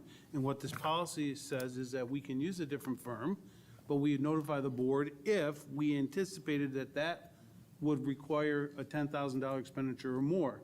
So if we get into a situation that we at central office are dealing with, and we need to look at different counsel for a different particular issue, then we could look at a different firm, use that firm, but notify the board that, it's going to be $10,000 or more is anticipated. It might not be. It might just be a quick phone call to another firm that might have the ability to give us a better answer.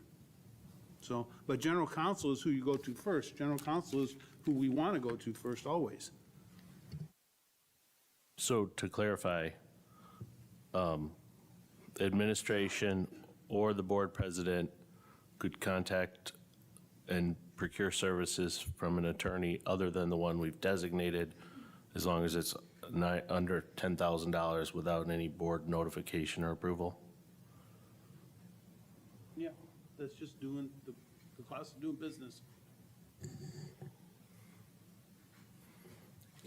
Since I'm the one who kind of started this with the legal, I'll chip in here. Most, as I've shared, most school districts in their organizational meeting do approve several law firms in advance for the school year so that there's no surprises. From looking at majority of districts, I found had at least two to four law firms they would approve at their organizational meeting, average probably being 3, so that they could deal with those issues in advance of knowing who the board was comfortable using. I know when I sent out a resolution to the board with a list of law firms to possibly allow to operate in the school district, the feedback I got from a lot of people at this table was, well, how did you pick those firms? How do we know they do education? How do we know they work with schools? All this sort of thing. So now it seems like we've come full circle, and instead of deciding up front who we're going to use, we've changed it to be, well, the president and the superintendent can just use whoever they want as long as the bill is $9,999. I would much rather, and I'm sure the community, the parents, the teachers, the staff, our constituents would much rather us be approving who's going to be offering legal counsel to the district in advance. And that's kind of what started all this. So the fact that we've gone completely the other direction is bothersome to me. I think we already covered this, though, at the policy meeting, and that's why we took those off. We didn't want to have those on there. And if we need a specialist, we seek them out. We don't need a retainer fee. We just seek out who that specialist is at that time. Without approval? No, we just, the president, the superintendent seek them out. So, as opposed to nailing down 2 or 9, we've talked about this. You nail down 2 or 9 and you find out none of those fit the bill, then we need a 10th one, so you go out and find them. Like, why pigeonhole yourself into a list of who you have to go to? We have people in place, we elected, or the superintendent we trust, we evaluate that he's going to find the right firm to represent us in a time of need.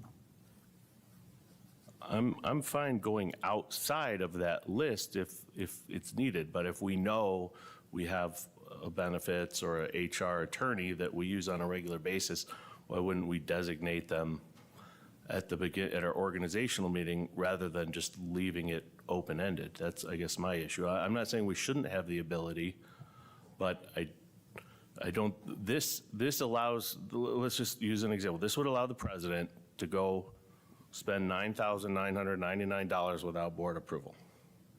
Yeah, but one of your initial policies was for any board member could reach out to legal counsel, wasn't it? Yeah.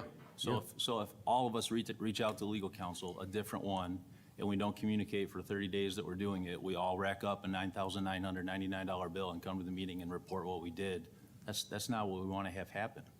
I agree. And then you get different input with differently framed questions, although with good intent, you're going to get different answers, and then you have a problem there too.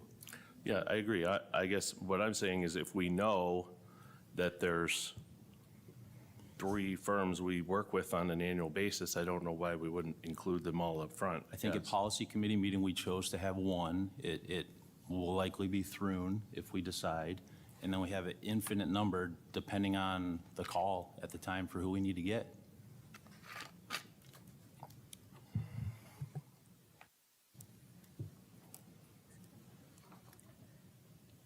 Thank you. Is there any further discussion, Mr. Keller? Yeah, I guess, I know one of the other original intents behind this was to allow more access, which it seems like there was, again, appreciate some attempt to try to put some guidance around, if a board member has a request to seek legal opinion, as long as it meets A and B. But I think I also just kind of want to get from the authors what their intent was when you want to speak with legal. Because I can say I've only been in, the 2.5 years I've been on the board, I've asked many times to get legal opinions and have conversations with the legal team, but I've only been able to have one conversation in 30 months of sitting at this table. And I don't see where this policy affords that opportunity. And so I have some concerns that it's not, it's better. So again, I appreciate not trying to throw the baby out with the bathwater here, but I would still like to see some more context around being able to have conversations. Again, we've talked about, we need to talk more, right? So let's incorporate that. And again, maybe that's intended in here, but it didn't speak to me that way. Yeah, I contributed to a lot of the changes here, and that was, in my mind, understood, that it wouldn't just be a request for me to go fetch and get information, but if you wanted to have a conversation, that I would be happy to facilitate that. Yeah, because I think, for you or whoever's sitting at the, the front of the table here, it puts a lot of burden on you to interpret what I'm asking, and you may not know exactly what it is I want to know. So I think that's where the conversation piece is important. Understood. And so I guess don't have an answer in terms of how to tweak this, but I would like to see something that incorporated that more.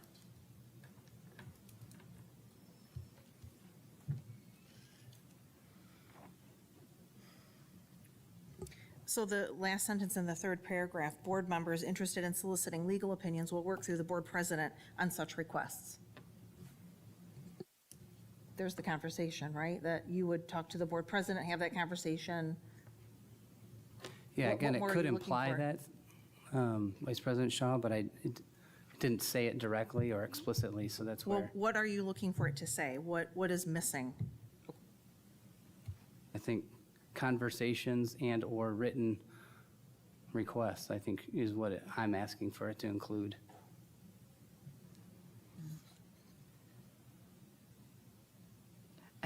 Again, I guess maybe my view is biased because, like I said, I helped write some of this, but in my mind, interested in soliciting legal opinions covers that.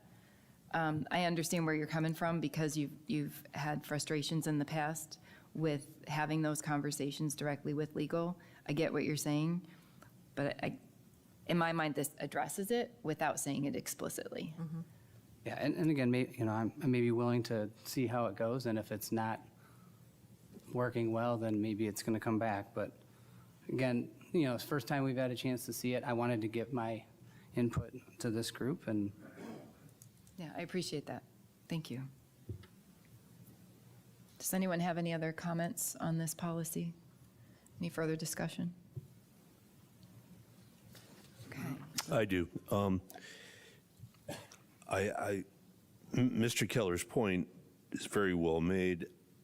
However, I am willing to accept this as is for now, and perhaps it may be a good idea to rethink some of our strategies with this and then formulate something and then see about revising this at a later date. Okay. So. Thank you. Any further comments? Okay. The motion on the table is to vote on policy 172, legal counsel as presented. It was a motion by Mrs. Shaw, supported by Mr. Campbell. Hearing no further discussion, Mr. Gogoleski, Yes. Mr. Campbell, Yes. Mrs. Shaw, Yes. Mr. Keller, Yes. Mr. Scott, Yes. Ms. Custodio, Yes. and I'm a yes. Motion passes. All right, the last policy up for vote. I move that the Board of Education, upon the recommendation of the superintendent, approves the opt-out policy as presented. Okay, motion by Mrs. Shaw, Support. supported by Mr. Campbell. Opt-out policy as presented. So I'll start, if you don't mind, since I'm the one who requested this be pulled out. I want to first thank Mr. Minsker for taking the time to work on this, and all those that gave input, Danielle and others. I like the idea. I like where we're going here. I have a couple concerns just with the nuts and bolts here on the timeline. And since we have had issues with this, I think it's important that we're crystal clear with what the opt-out process is. I just don't want future incidents where there's confusion. So I guess starting with number one, we have that the district should communicate to parents 5 days prior to an activity. It doesn't designate whether that's school days or regular days. I guess one of my concerns is, you have and then later on it says the parents have to give their notice 48 hours before an event. So you could have an event on Wednesday, send out an email to parents on Friday. The weekend, nobody would be available, expect to opt out on Monday. It just seems like there's room for issues here. So I would just like to make sure that we have some clarification, is that, whether we need to expand it to 10 days or designate it as school days. I know in the past, I think Mr. Hughes has expressed that in our policies, anywhere it says days, it is business days. Is that accurate? Yeah, exactly. That's the problem, is we leave it open for ambiguity, which I think is really, especially in this case, we need to be very clear. So that's one place I would like change. And then I guess my thought would be, if we're sending out the notification, why wouldn't we just send out the opt-out form with it, instead of having the parent then write to request the opt-out form? And then the first line of 3 says, the principal and/or teacher leading the activity will discuss the opt-out to ensure complete transparency as to the contents of the activity and the parent's decision to opt out. I find a lot of ambiguity there. I'm not sure what that has to do with policy, and I've expressed this before. If we're requiring a parent to have a communication with a teacher or administrator prior to the opt-out, I think that's unduly necessary. I understand we want to reach out to that parent. We want to have a communication. But if a parent says, I don't want my child participating, I think the first thing we need to do is say, okay. And if you want to then subsequently say, hey, I got your opt-out, but if I can change your mind by walking you through the curriculum, let's do it. Rather than the other way around of trying to convince them otherwise before you even hand them the opt-out form. So I think this could be much more streamlined. if we just, in bullet point number 1, where it says the building or district will communicate the specifics of the activity to parents/guardians at least 5 days prior to the activity. Information will include the date, time, purpose, and description of the activity. I think we could right there just add in, and the communication will include the district's standard opt-out form. And so then there's no back and forth of, I gave them the form, I didn't give them the form, they asked for the form, but I tried to talk them out of it. If we can just make sure every time we're communicating one of these activities, we have an opt-out form, then the rest is really just that if the district receives that, 48 hours, again, I think if you're comfortable with 48 hours, I guess that leaves some ambiguity too. If the event is Monday morning and the opt-out is received Friday night, it seems like a good chance that could be missed, even though the parent hit the deadline. So you're saying anytime an email is sent to a parent about anything, you think that the opt-out form should be automatically included with that email or handouts, every single communication?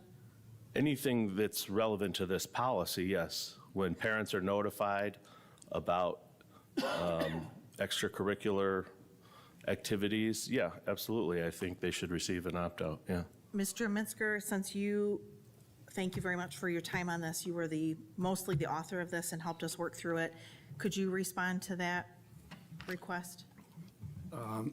Yeah, the first one, though, I'm okay with school days, the 5 days. I wouldn't make anything longer than that because we have situations where, like, the firemen are coming to the elementary school and they have to pick a day, like, pretty quick because they're tied up. So I don't want to miss any opportunities for that. I think we have more parents who change their mind than parents who don't change their mind. So the reason I wrote it this way is because if you opt out first, you're causing another step for most parents who change their mind. Because usually when they have a concern, they're contacting saying, I have a concern about what this is. And when they talk it out, they realize what it really is and they say, okay, we're good. So that makes it consistent across the board instead of adding another step for most parents to say, oh, now we sign up a form. Oh, now we're going to get rid of the form. To me, this is cleaner, in my opinion. I think that could easily be solved by better communication on these things. If we look at where the incidents have occurred, we can agree that if there was better communication from the school.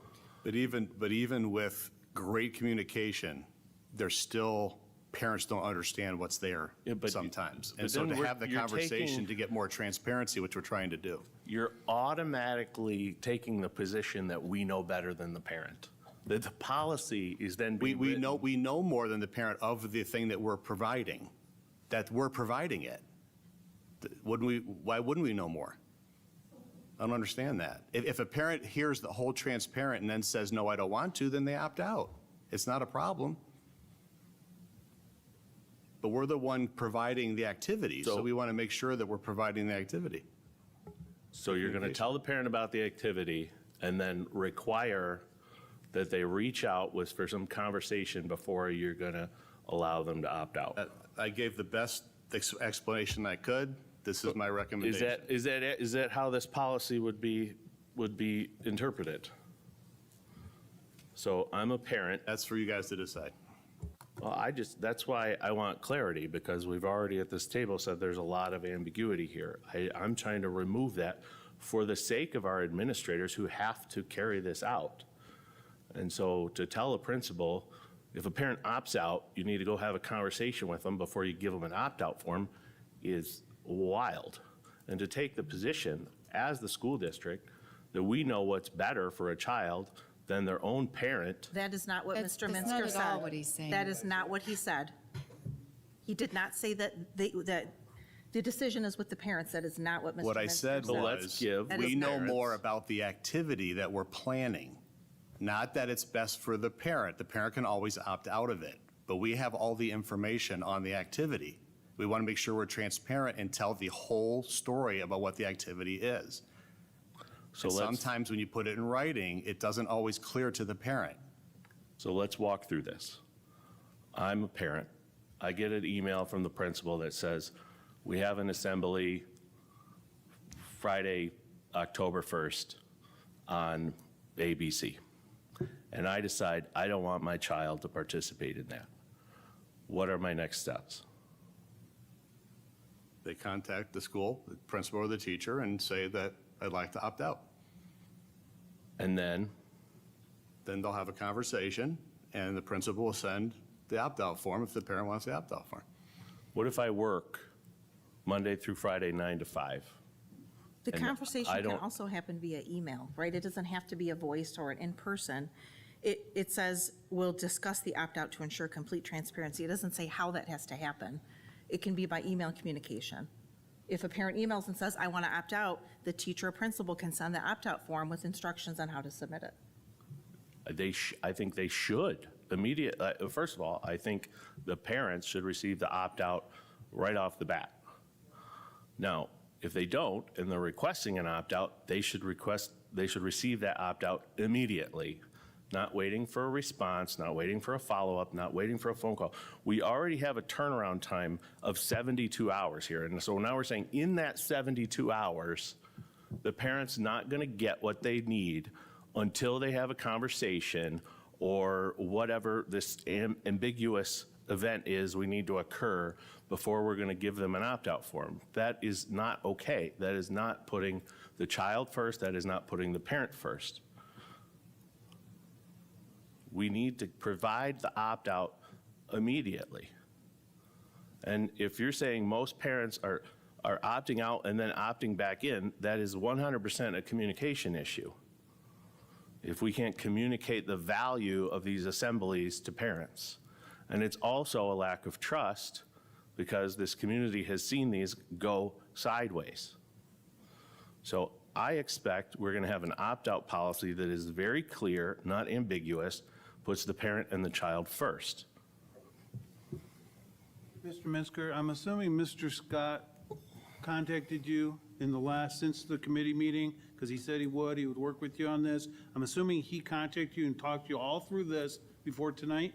The only call I got was from Mr. Okay, thank you. We had this conversation at the policy meeting. So We did, I and think we this is, received I this. think this is easily editable to be okay. What I'm saying is, it needs to put the parent first. I just want on the record, I think what I have here is acceptable and the right way to go. But whatever you guys decide is up to you. Thank you. I have already asked the question about how this is actually administered and carried out, and nobody at this table has been able to give a clear answer. So I said, I'm a parent, and I say I don't want my child to participate in XYZ. What are the next steps? Mr. Minsker just answered that question, and it's right here. This, I believe, Mr. Minsker, correct me if I'm wrong, is already how it's done, correct? This is the process No, currently. it's not the process, because these things are going on with zero notification. Okay. It's been documented. Zero notification. There have been Yes, instances. there have. Correct, but So- it's not happening across the board with every event. So And we're trying to make sure, do you know what the teachers do in their classrooms with these things? They have I've talked to several teachers this year. They all have opt-in for most of the, even potentially controversial readings. Opt-in. They have to get a parent signature, say, yes, my kid can read this book. Yes, they can talk about it.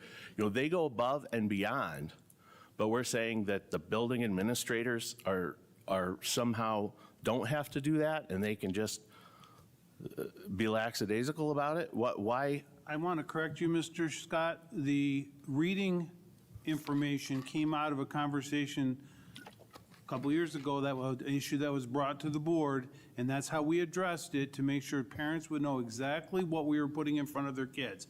That's where that came from. Not every situation is going to be the exact same. So, like Dave said, we've hashed this out, we've gone to committee meeting, This is what we feel it should say. We'll accept the idea that we can put 5 school days. That's in there, and the rest is what it is. And so, at this point in time, that's where we stand as administration, as we think this is the best way to handle this. All right, I'm going to move to amend the motion on the table to amend item number 1 to insert the word school between 5 and days, and to add the following at the end of bullet number 1.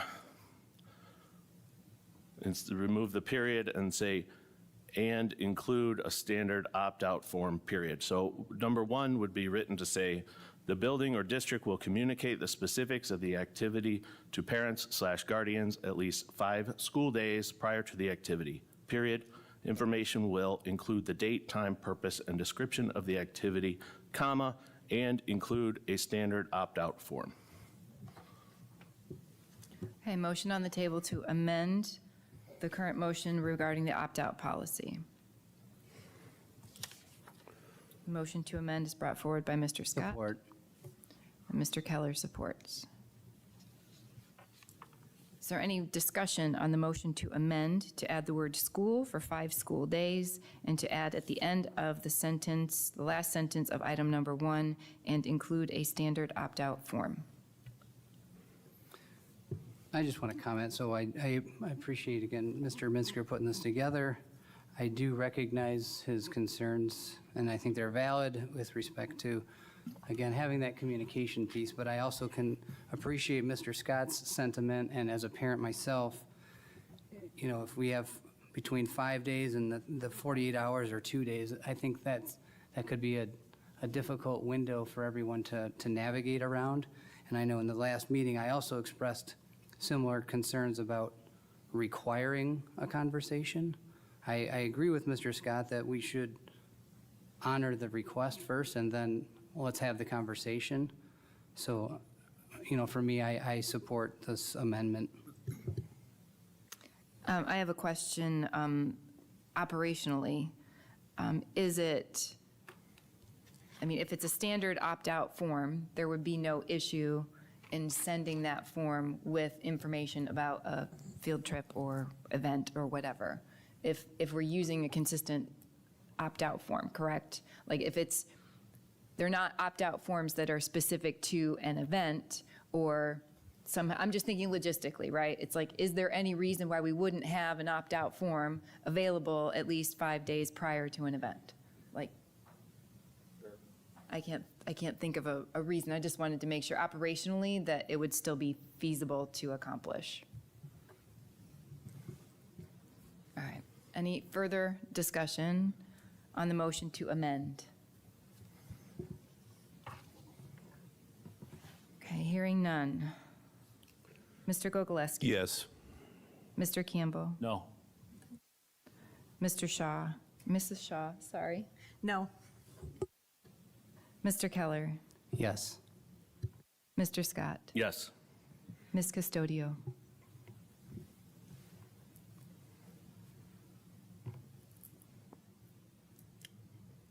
Yes. Okay, and I'm a no. Motion carries.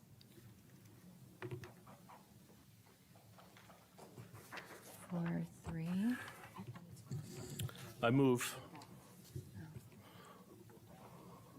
move to further amend the motion, paragraph 3, to strike the first sentence and change the wording after that to the parent shall return the district's standardized opt-out form to the principal at least 48 hours prior to the scheduled event.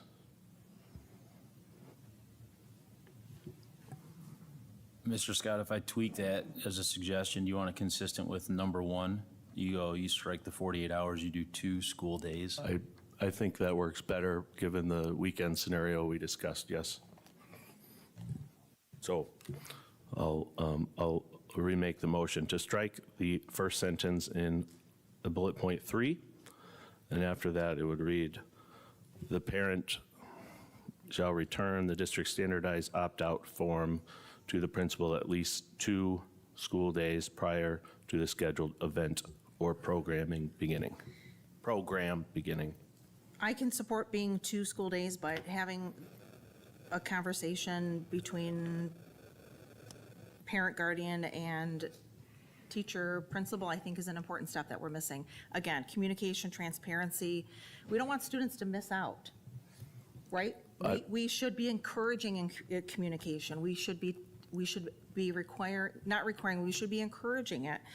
Because again, to make sure that we are explaining what it is and that so students aren't missing out. That takes that piece away. I'm 100% for communication. What I'm concerned about is the opt-out hinging on the communication. So, and we talked about this at the policy meeting. I am absolutely fine with an administrative guideline or a direction from the administrators to the building administrators to say the expectation is the principals reach out to these parents if they request an opt-out. I'm just not okay with that hinging to say we're not going to take the form until we talk to you. And I don't see how this sentence, and for the public in the room, the sentence I've asked to strike is the principal and/or teacher leading the activity will discuss the opt-out to ensure complete transparency as the contents of the activity and the parent's decision to opt out. So to me, that's saying the opt-out hinges on that discussion. If it hasn't been seconded yet, if somebody had some alternate language to encourage that communication, I'm okay as long as we're clear that it's not conditional. I absolutely agree, Mr. Scott, with your point. As a parent, my decision to expose my child to what I want them exposed to should not rely on a conversation with somebody in the district. But I do feel that there should be additional communication, and if the individual who's in charge of the program wishes to reach out to the parent, I'm all for that. Trustee Shaw, would you be okay if we said something like the principal and/or teacher leading the activity shall make themselves available to the parent to discuss the opt-out, ensure complete transparency as to the contents of the activity? Or is encouraged. Yeah, is encouraged to. I am absolutely 100% for communication. I just want to make sure our policy is very clear that if a parent submits an opt-out, they're opted out. Even if they say, I don't want to talk to you, I don't want to email you, I just don't want my child participating, that should be the law of the land.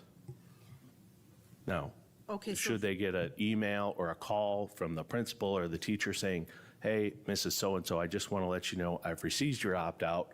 I'm going to process it, but I did want to make myself available to answer questions about the activity we have planned. That is absolutely appropriate. So in the first sentence of number 3, the word will discuss is used. Changing that to may discuss the opt-out.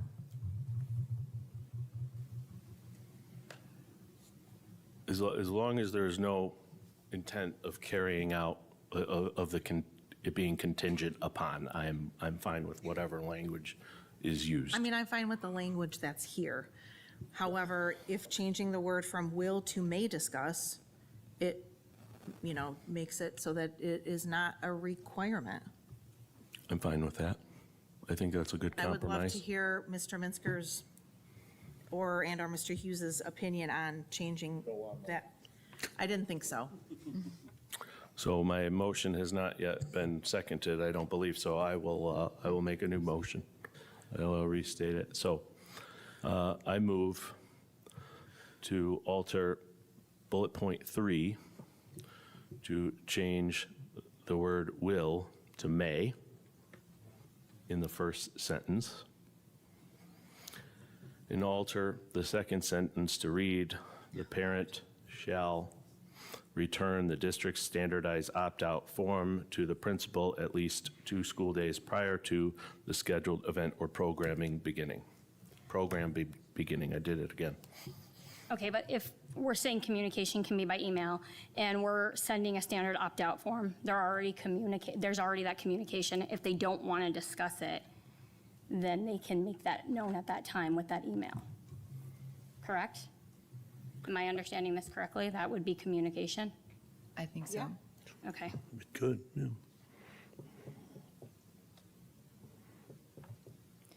So I don't understand with the will, if they're getting an opt-out, they already have that opportunity. That was what you wanted on number 1. Correct. I'm just clarifying that discussion will not impede the parent's ability to make sure that their opt-out is processed. Well, but number 1, it says that they will get the opt-out form no matter what, right? So they could fill out the opt-out form and return it back to the teacher or administrator. They already have the form. They don't need to communicate to receive the form because they already have it. Yeah, I think you're both making my exact point. Right. So I'm not sure why we need to change it. The communication part is unnecessary for the purposes of policy. That's how I started this conversation. That's why I asked that it be removed. There was a request from the board to keep the communication component in there, which I said would be acceptable as long as it was not contingent upon. So however we get there, I'm fine. I just want to make it very clear to our parents that their request to opt out will not be hindered by a potential communication of some sort from the principal. Well, it won't be, because option 1 says the communication will go out with the opt-out form. So there doesn't have to be any communication. It happens when the communication happens originally. I completely agree. That's why I requested that the first sentence of 3 be removed. Right, which we've already passed number 1. So again, leaving this in here that the teacher and or principal will discuss the opt-out form, it does not need to happen, right? The parent can sign it and send it and email it with no information whatsoever. And number 1 makes it to where you're not relying on a child to take it back and forth. The parents can take full onus of responsibility.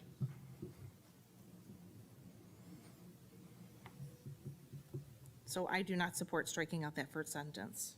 Well, the motion on the table, I believe, was just changing the word will to may. Right. So the motion on the table is changing the word will to may and changing it to 2 school days to return.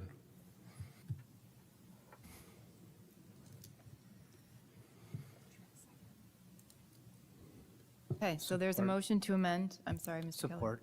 Okay. Motion to amend from Mr. Scott.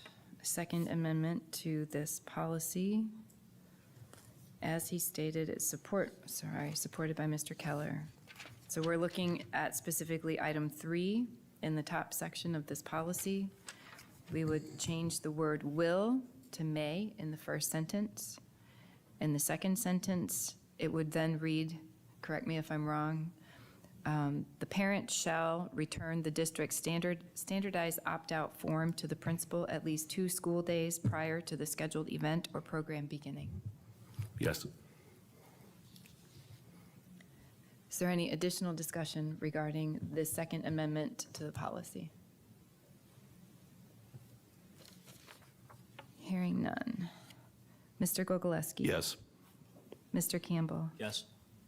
Mrs. Shaw? Yes. Mr. Keller? Yes. Mr. Scott? Yes. Ms. Custodio? Yes. I'm a yes. Second motion to amend that policy passes. So we have the original policy, the original motion still on the table, brought forward by Mrs. Shaw, supported by Mr. Campbell. It would now be to approve this policy as amended with the 2 amendments that we've approved. Is there any further discussion on the policy? Thank you for everyone for working through that. I think this is a win for the students and the parents, so thank you. Any further discussion?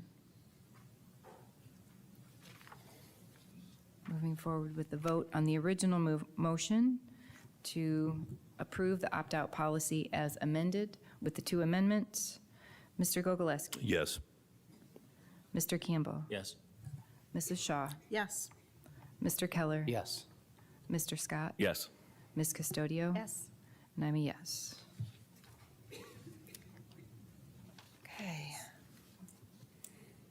we need to address the legal counsel before we We move should on. address legal Yes.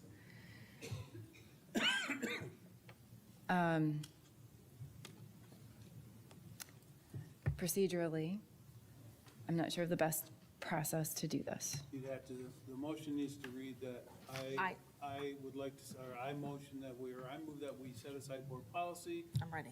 and make this motion at this time to Yes. do X. So I make a motion that we set aside board policy and that the Board of Education designates Thrun Law Firm as the district's attorney for general legal counsel.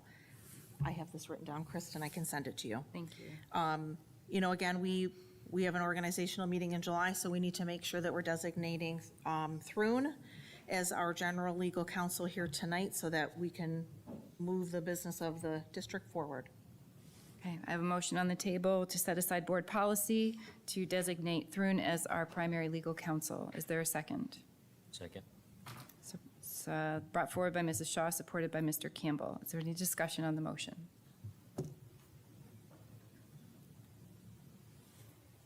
Hearing none. Mr. Gogoleski? Yes. Mr. Campbell? Yes. Mrs. Shaw? Yes. Mr. Keller? No.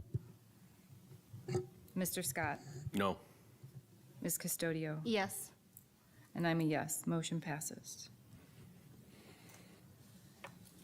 Okay, moving on to item 2B, strategic plan goal objectives. I move that the Board of Education, upon the recommendation of the superintendent, approves the strategic plan goal objectives as presented.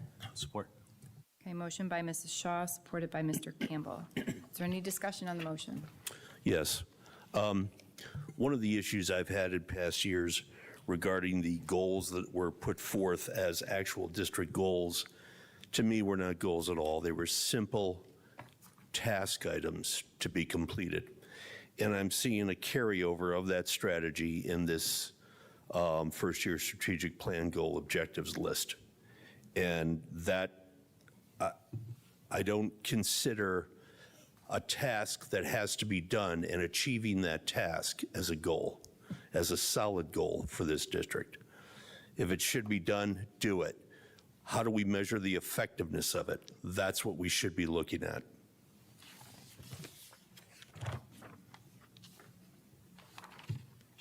Okay, any further discussion?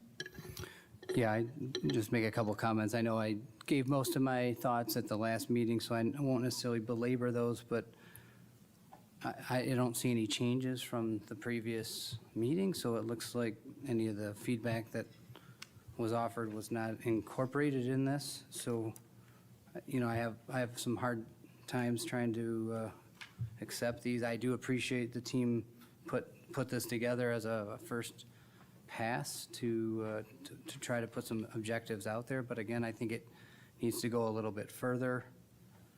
So I think for that reason, I'm not supportive of what's in front of us today as presented. Okay, any further discussion? Yeah, I mean, it's been said several times now, but, so not to beat on it here, but when the 38 of us went into that room to do the strategic plan, I guess I can't speak for everyone, but this is certainly not what I had in mind. I thought we were going to come out of that meeting with a bigger vision for the future of Hartland Consolidated Schools. So I was quite disappointed to see that we just have kind of a 12-month roadmap here. I do understand and recognize that administrators have added some metrics to this, which I appreciate. But I still think it lacks clarity for the ability to really identify what success looks like. If we look at, for instance, academic and programs, the goal is 3% increase in student growth. Says the metric to be used to assess success will be the 25-26 assessment proficiency scores. We will also use the MDE School Report Card Growth Index, et cetera. I think we need to determine in advance exactly what we're using, what numbers we're using, how they're going to be weighted. Is every school weighted equally, or are they weighted based on the number of students? Are we weighting the assessment proficiency scores different than the MDE school report card, or are they each 50%? I just don't see how, at the end of this, we look back and say, hey, we did it, if we don't understand what the formula was to get there. So that's what's important to me, to understanding. I could take those scores for any year and show you a 3% growth by weighting things the way I wanted to highlight the wins. And so that carries over. I'd like to see, again, more metrics and a bigger vision to the future, because that's what we talked about at that meeting. It wasn't. We don't gather once every 10 years to say, what can Hartland do this year? We gather every 10 years to say, what can Hartland do in the next 10 years? So to come out of that conversation with, we're going to raise scores 3% next year, well, we could have saved a day. I just wanted to add that at the top of this, where it says 5-year strategic plan goal objectives, HCS year 1, 25-26. So that's year 1. Yes, and we've had this discussion before. If you're going to work on a 5-year goal, you have to establish it in advance. If all we're doing is setting, so next year will be year 2, and we'll set goals for next year. When are we going to set the long-term vision, the long-term goals for the district? We're just going to go a year at a time. We spent how much on a consultant to come in and sit down with everybody and ask what their vision was for 5 and 10 years from now, so we could sit down and say, hey, we're going to raise test scores 3% next year. Again, it seems like an absolute waste of everybody's time that was at that meeting and the money, tax dollars invested in that, if we can't have a vision into the future. So I'm going to come back next year and set 12-month goals. Okay. And we'll just do it year by year. And we'll never be able to hit those big milestones. We'll never be able to achieve the big goals that every one of us thinks about, everybody in that audience thinks about, Superintendent Hughes thinks about. I know he does. We've talked about it. Long-term visions, that's what we're supposed to do in a strategic plan, not, how many work orders are we going to close next year? So just to remind the board, the process, Greg Janicki, who walked us through the process, was very specific to the board that in the first year of the strategic plan, you set 1-year objectives. He worked with the administrators. We came up with these first-year objectives. He said he would come back at the end of the first year, and at that point in time, now you can start looking at the longer term. How did this work? How did this plan work? Did we move in the direction we wanted? So I think we're forgetting what he shared with the board and the strategic team at that time. So just want to remind you that that's the process. He'll be back at the end of the year and then help us to move forward from there. That was not at all what we were told, the 40 people that went into that room together to work on the strategic plan. That is not at all what we were told. We were told we were vision casting for the district for long term. If you said, Jeff, will you give up your Saturday, what was it, like the nicest day of the year so far? Will you give up the nicest Saturday of the year so far to sit in the library for a day and determine what percentage we want test scores to go up next year? I would look at you like you're crazy. We were told we were vision casting for the district. This is not a vision. Which I think is part of the process. I think that's what Mr. Hughes was trying to get at, is that, yeah, we were, to use your term, vision casting in that room with 40 people, all throwing big ideas out on the wall, that things that we can achieve in 5 or 10 years. But you got to, again, like you said, you have to have that in order to develop the first year. So we have all these big ideas. Let's develop the first year, have Mr. Janicki come back as he planned, and then build from there. We have the big ideas. We collected them in that room together.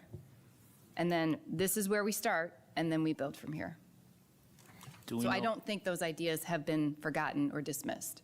They're just perhaps not directly addressed here. I think that's where the concern is, and I know I expressed that last meeting, is I'd like to see, I know they're subject to change and it's a draft, but I think we need to have years 2 through 5 all laid out, because again, there were some things with academics, CTE, highly capable. I don't see that anywhere. I'm certain there's a plan for it, but let's put it out there. I know the work's being done. I just don't think it's evident in this document, and therefore I think it needs, a second revision. Right, because the focus for the document is for 1 year. So I hear what you're saying, but yeah, that's the difference. Hold on, Mr. Scott, hold on, because I thought I heard something over here. Mr. Campbell. You've had the floor for a bit. Go ahead. Thank you. Do we know when that meeting will take place to set the year 2 goals so that they're established maybe leading into that second year, which I would assume would begin before 26-27 school year? So that maybe be something we start March leading up to get something. Is there anything set, or you said he'll come back No, I'll have to reach out to them. just to get that ironed out, and then Yeah. we're comfortable with that 2-year plan ahead of When we time? were doing our strategic planning process and we were doing the process, he was also working, if you recall, maybe you don't, Jeff, but he was telling us he was working with other school districts and going back and doing their 1-year revisit. Yeah. And that was in the spring. So I'll work with him on when he's coming back.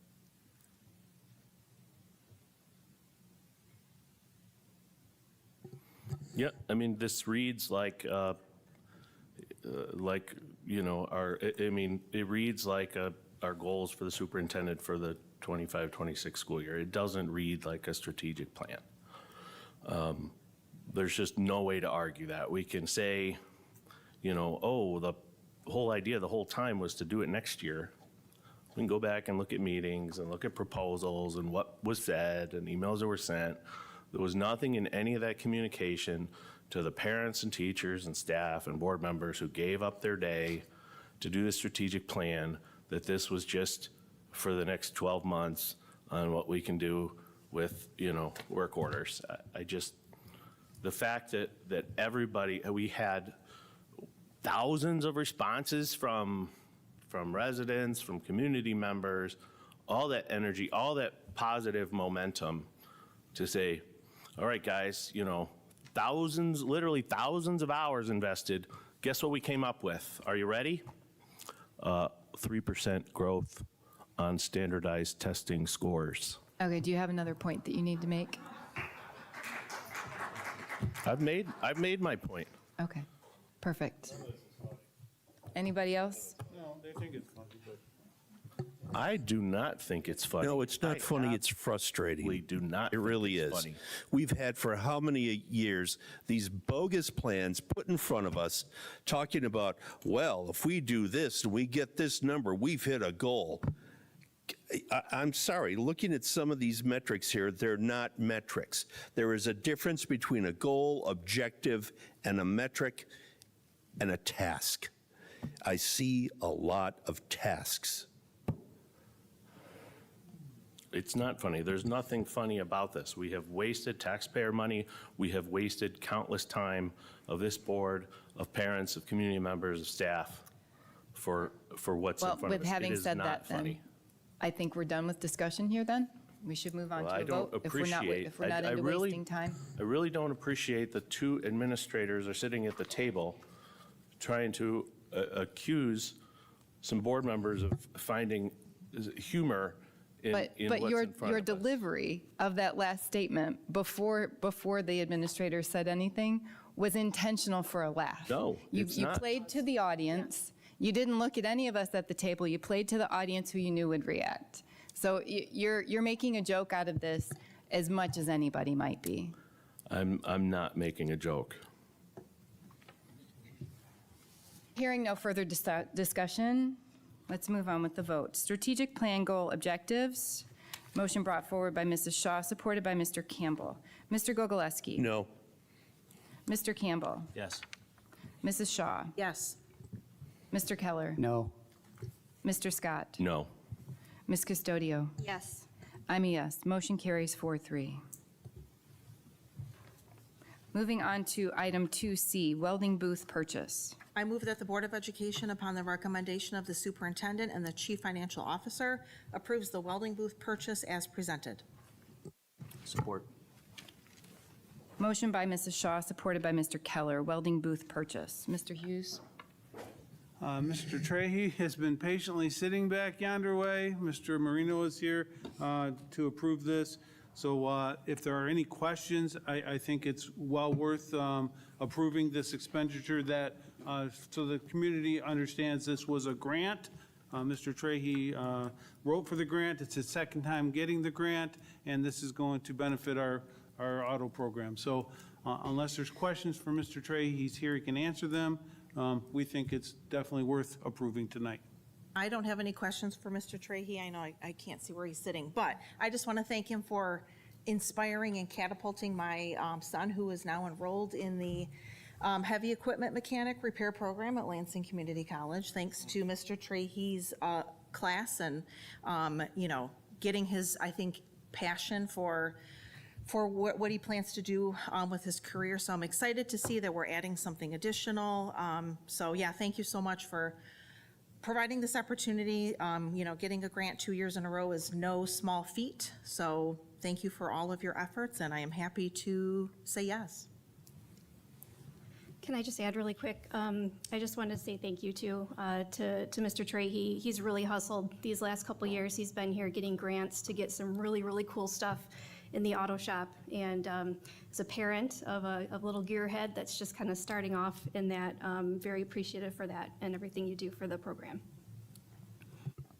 Yeah, thank you to both of you for what you're doing in there and building up that shop. I've had a couple opportunities to visit, see what's going on, and I hope this is the start of even more investment in that shop and in CTE, and that's the direction I'd really like to see us go. And I hope as a district we can give the necessary resources to give the students in there what they need and what they deserve to get a full education. So thank you for working so hard on this. It's kind of sad that we have a system where if a teacher needs tools, they have to write a grant for it. But unfortunately, that's the system we're in. I would ask that if there's any other resources you need to reach out to the board, because there's members in this community that may be able to assist and help source some of those things. So thank you for going above and beyond to service the students of Hartland. Is there any further discussion on the motion? Motion on the table is regarding welding booth purchase, brought forward by Mrs. Shaw, supported by Mr. Campbell. Mr. Gogoleski? Yes. Mr. Campbell? Yes. Mrs. Shaw? Yes. Mr. Keller? Yes. Mr. Scott? Yes. Ms. Custodio? I'm a yes. Motion carries. Moving on to item 2D, lunch price increase. I move that the Board of Education, upon the recommendation of the superintendent and the chief financial officer, approves the lunch price increase as presented. Support. A motion by Mrs. Shaw, supported by Mr. Campbell. Mr. Hughes. Rachel and Lisa is here, if we need Lisa. Yeah, I'll just kind of get started. So as you all well know, that we're still in a situation where we do not have a state budget. And that's really what's kind of determining whether or not school meals are going to continue to be free past September 30th. Since we're in a spot where we're not really sure what's going to happen, we feel that it's in the best interest to visit these lunch prices and put these revisions in place in the event that the state does not continue the free meal program. One thing I just wanted to point out is that these numbers weren't just willy-nilly picked out of the sky. We do look at budget. We do look at the USDA has a tool that you use to determine what your lunch price should be, because there are some regulations regarding the fact that free meals cannot subsidize those paid meals. And so that's where we landed when coming up with this pricing. And also as a reminder, it's been in the last 5 years, we've had free meals with the exception of 1 year. And so as you imagine, as you know what's happened to your own grocery bill in the last 5 years, we've seen and felt that impact here as well, and is also a reason why this increase is necessary. When would these increases go into effect? October 1st, if the state does not include free meals in their budget. You know when the last time there was an increase? Back in 2019 was the last time we adjusted meals pricing. The issue that I have with this, the school year has already started. There are parents in this district, some budget to the penny, and then to all of a sudden, come October, oh, by the way, start shelling out more for your kid. That's not acceptable. I don't think we can do that to parents. And if we have to find money somewhere else, well, then we're just going to have to roll up our sleeves and do it. But to put that on parents who are financially strapped to all of a sudden say, sorry, we're just going to raise costs and you're going to have to pay for it, can't do it. Can I interject here before either of you jump in? It's been communicated to the families from the beginning of the school year that there would be, free lunch covered through the end of September, and then we would be instituting lunch payments again.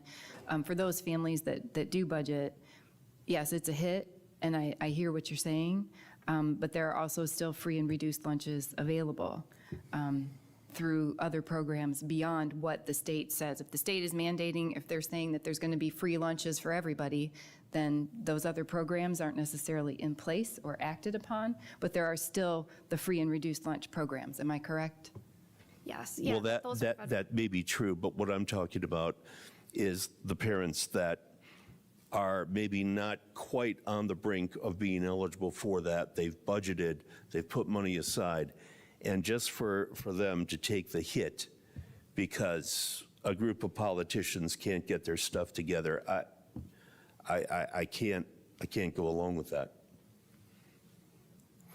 Yeah, I agree. If you look, you're talking $1.25 a day per student. If a family has 3 students, that's $375 times 180 days. I mean, you're talking about $600, $700 over the course of the school year. I think that's a big gut punch, and I don't think our budget requires that we increase.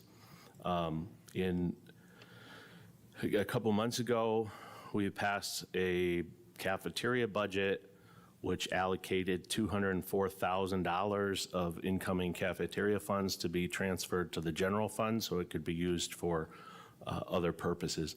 I can't imagine there is a single person at this table that would have voted to take money out of cafeteria funds to the general fund if we knew that we were going to be asked to raise cafeteria prices. We just wouldn't have done it. We would have, if we said, hey, we have to raise cafeteria prices so we can take money out of the cafeteria and put it in the general fund, of course, we would have said no. So this doesn't sit right with me. I have heard feedback from a lot of parents on this that think it's the wrong thing to do, especially when you look at some of our neighboring communities and the commitments they have made to their students to maintain free, reduced cost lunches no matter what. Brighton, I believe, has made a promise to continue that. So this just absolutely doesn't sit right with me to change it in the middle of the year, especially given the fact that we have the money in the cafeteria fund to cover this for at least this school year, and then be in a position where we can give parents plenty of notice about any changes that might be coming. Can I just address your one comment regarding the budget? The budget that was passed was assuming that meals would continue to be free. So if they're not continuing to be free, we're working with a different set of assumptions altogether. You have decreased participation, decreased cost, et cetera. The other thing I wanted to point out is that, just so everyone's aware that the current pricing structure does not cover the cost of meals. So that's just It just is what it is. That between the labor, the supplies, the overhead, all of it, so. Yeah, and that's, so how, do you know how many meals we serve a year? Make me dig through my papers.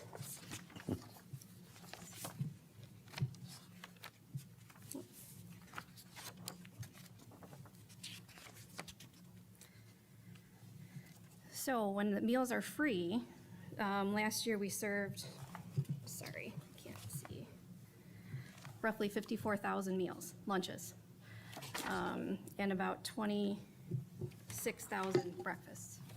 So when meals are paid, generally speaking, participation in the program decreases significantly. So we've seen, I would imagine that probably even more than half, we would expect the participation to go down, which also kind of plays into the formula and the calculation and what the revised budget would look like, given those assumptions. So, and what percentage of those are free anyway? I don't have our exact free numbers for this year. Lisa, I don't know if you have those, but it's usually roughly around 20%. Okay. Is usually what it's in that ballpark. So if we charge for meals, we'll do about 38,000 meals a year. 20% of those, so let's say 30,000 meals are being paid for, and we're asking for an additional 50 to 75 cents on those 30,000. So we're asking for another, let's call it 20,000 bucks, right? Is that where we're at? Can I save you some math? I've Sure. already done a budget projection. Lisa's going, no, so I don't know Yeah. if you need to call her up. Yes, you can come on up, Lisa, but I'll just tell you that I've done a budget projection with and without the meal price increase, assuming some adjustments in participation. And without the pricing increase, now again, it's all hinged upon what participation looks like, it would take about $275,000 of cost of what we would have to cover to not increase the price. So that's where that's landing. Lisa, you said that you. If we have,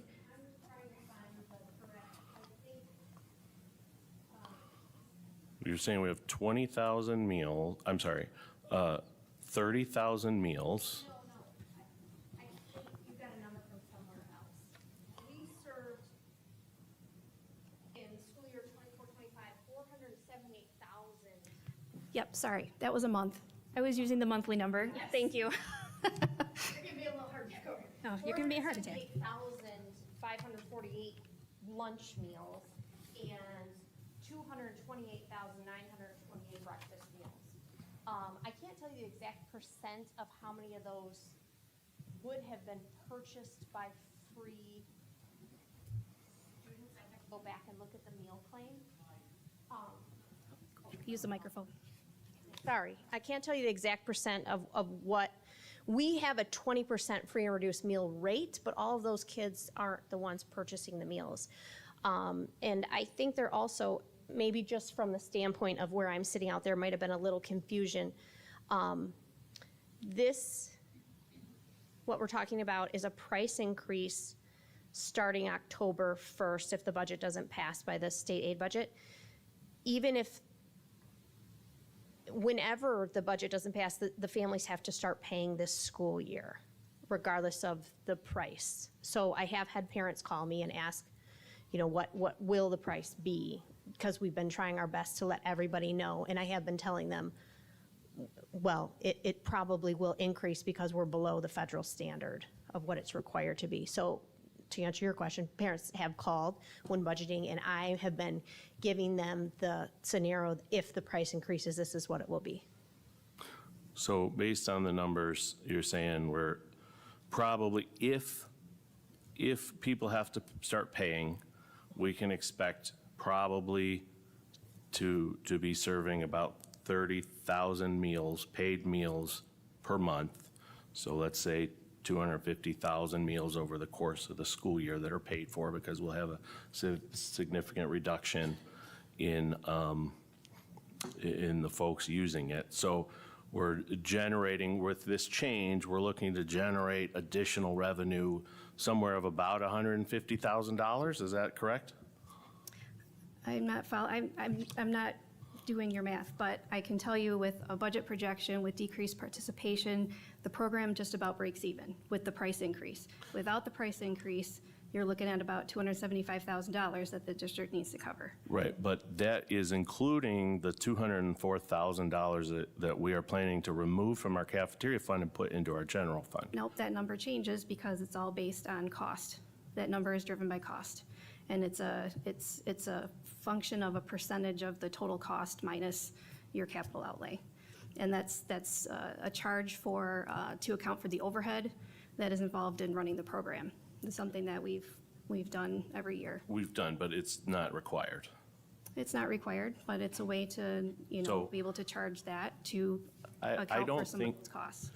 Those costs are paid for by the tax dollars, by the millages that build the school, all of that sort of stuff. So I don't think we can say to the parents and the students, we're charging you rent on the kitchen so we can make your kid lunch. So if we would just say, hey, we're going to stop charging the cafeteria rent for the kitchen, and then we don't need to charge 50 to 75 cents extra on every meal, it seems like a much better trade-off to me and to most parents, I would presume. Well, and then you have a $200,000 hole in your general fund. So it's you guys, I'm giving you the information. You guys can make the decision. Do you have anything else that you want to add? How does that compare to other districts? I guess the proposed pricing. Our pricing falls in line with all of the other local districts. I didn't pull them all, but Brighton was, I think, a quarter less for their high school. They were all within a quarter. That's with the proposed increase? Okay. Because Brighton next door raised their prices back in June for this coming school year. And I think Rachel pointed out to you already that the cost of just an elementary meal, just bare bones without labor or overhead, depending on what it is, just a couple averages range between $242 and $272. That's just the components of the meal. That's not labor or any overhead costs. That does not include labor. That's just the food and the plate. And just to clarify, overhead is not rent, correct? Are we charging rent in the kitchens? Nope, the government allows the school to charge a certain percent of overhead because we pay for our electricity and our custodial staff, and we don't have a separate bill for custodial or a separate bill for any of that stuff, and it's just a percentage. Like a prorated amount? Yeah. What have you? And the government has me do what's called a paid lunch equity calculation every year, and they take our weighted lunches, and weighted means, some of our lunches are $4 and some are $2.50, and I plug it into their calculation, and they say that we should be charging $4 per meal. And so when I weight it again with the new price increase, we'll come to $4.05, which allows us to not raise them again in the future for a couple of years. The government right now says a meal is worth $4.69 is what the reimbursement is for a meal. Okay, thank you. I have spent time in the cafeterias at breakfast, at lunch. I would not be interested in doing anything that would inhibit a student from going and getting something to eat before they go to class. It would make that more challenging, or have their parents say no, or not have enough money on their account, or whatever the case is. I would think everybody in here should go spend a day in a lunchroom in the morning and in the afternoon, and realize how important some of that is to our students, whether they are on free lunch or not, and decide if we want to, so that we can put $200,000 in our general fund, if we should raise prices on meals. It doesn't sit right with me, so I'm going to be a no on this one. Can I just say I'm a little surprised by some of the reactions since we've been talking about a lunch price increase since June. and not once has this come up or we've had conversation about. I would have been happy to work some things out, maybe address some concerns and have that conversation at the front end before working with Lisa to put this proposal together. So I'm just going to say that, and you guys can decide what you want to do. Well, one thing you better consider too, the harsh meat hook reality that this decision, as big as we're making it out to be right now, is going to be a drop in the bucket come the future when we have further declining enrollment, we have further people leaving the district. This little budget matter is a drop in the bucket for budget matters in the next 5 years where we're going to have to make some very serious decisions. So, yeah, I think there are other ways that we can capture $275,000. We even have another item coming up here on the agenda where I know we can save some money too. So, Yeah, that's a good point. If we can put ourselves in the shoes of the parents and the taxpayers in this community, if this passes along with some of the other stuff on the agenda, the headline in the paper tomorrow is going to be Hartland raises lunch prices and buys a $70,000 skid steer with air conditioning. Is that really the message we're sending to this community? Yeah, but we're not starving children because, again, there's options to still get free meals if the state doesn't pass the budget. I understand. We also are not in a position where we have a necessity to raise prices. Well, so says you, but listening to the experts, they certainly say otherwise. Appreciate your input. I think we're ready for a roll call vote. President Coleman? I think we're ready. I guess I wanted to say something, though. I do appreciate Rachel sent me some information. I know I appreciate your concern that, there wasn't a lot of dialogue prior to the board meeting, but I think, what we were presented with wasn't available until the packet came out. So there was a little bit of, I know there was discussion of pending or potential increase, but I don't think the actual information was available before then. Looking at the budget, I think I'm seeing a fund balance of a little over $1 million, right, against revenue of $3.3 million. So I think, while I appreciate we're watching, to keep our financial health, but, I guess I kind of have to agree that maybe this isn't the right time to do this, and that maybe it's something that we would look at next year. If we eliminate was it 275, I think I heard? If we did nothing, we would basically eat into our fund balance by 275,000. So I'm still seeing a fund balance north of 20%, even if we did nothing, and that would also even include a transfer to the general fund. So again, appreciate we're trying to take a look at this, but I just don't think now is the right time.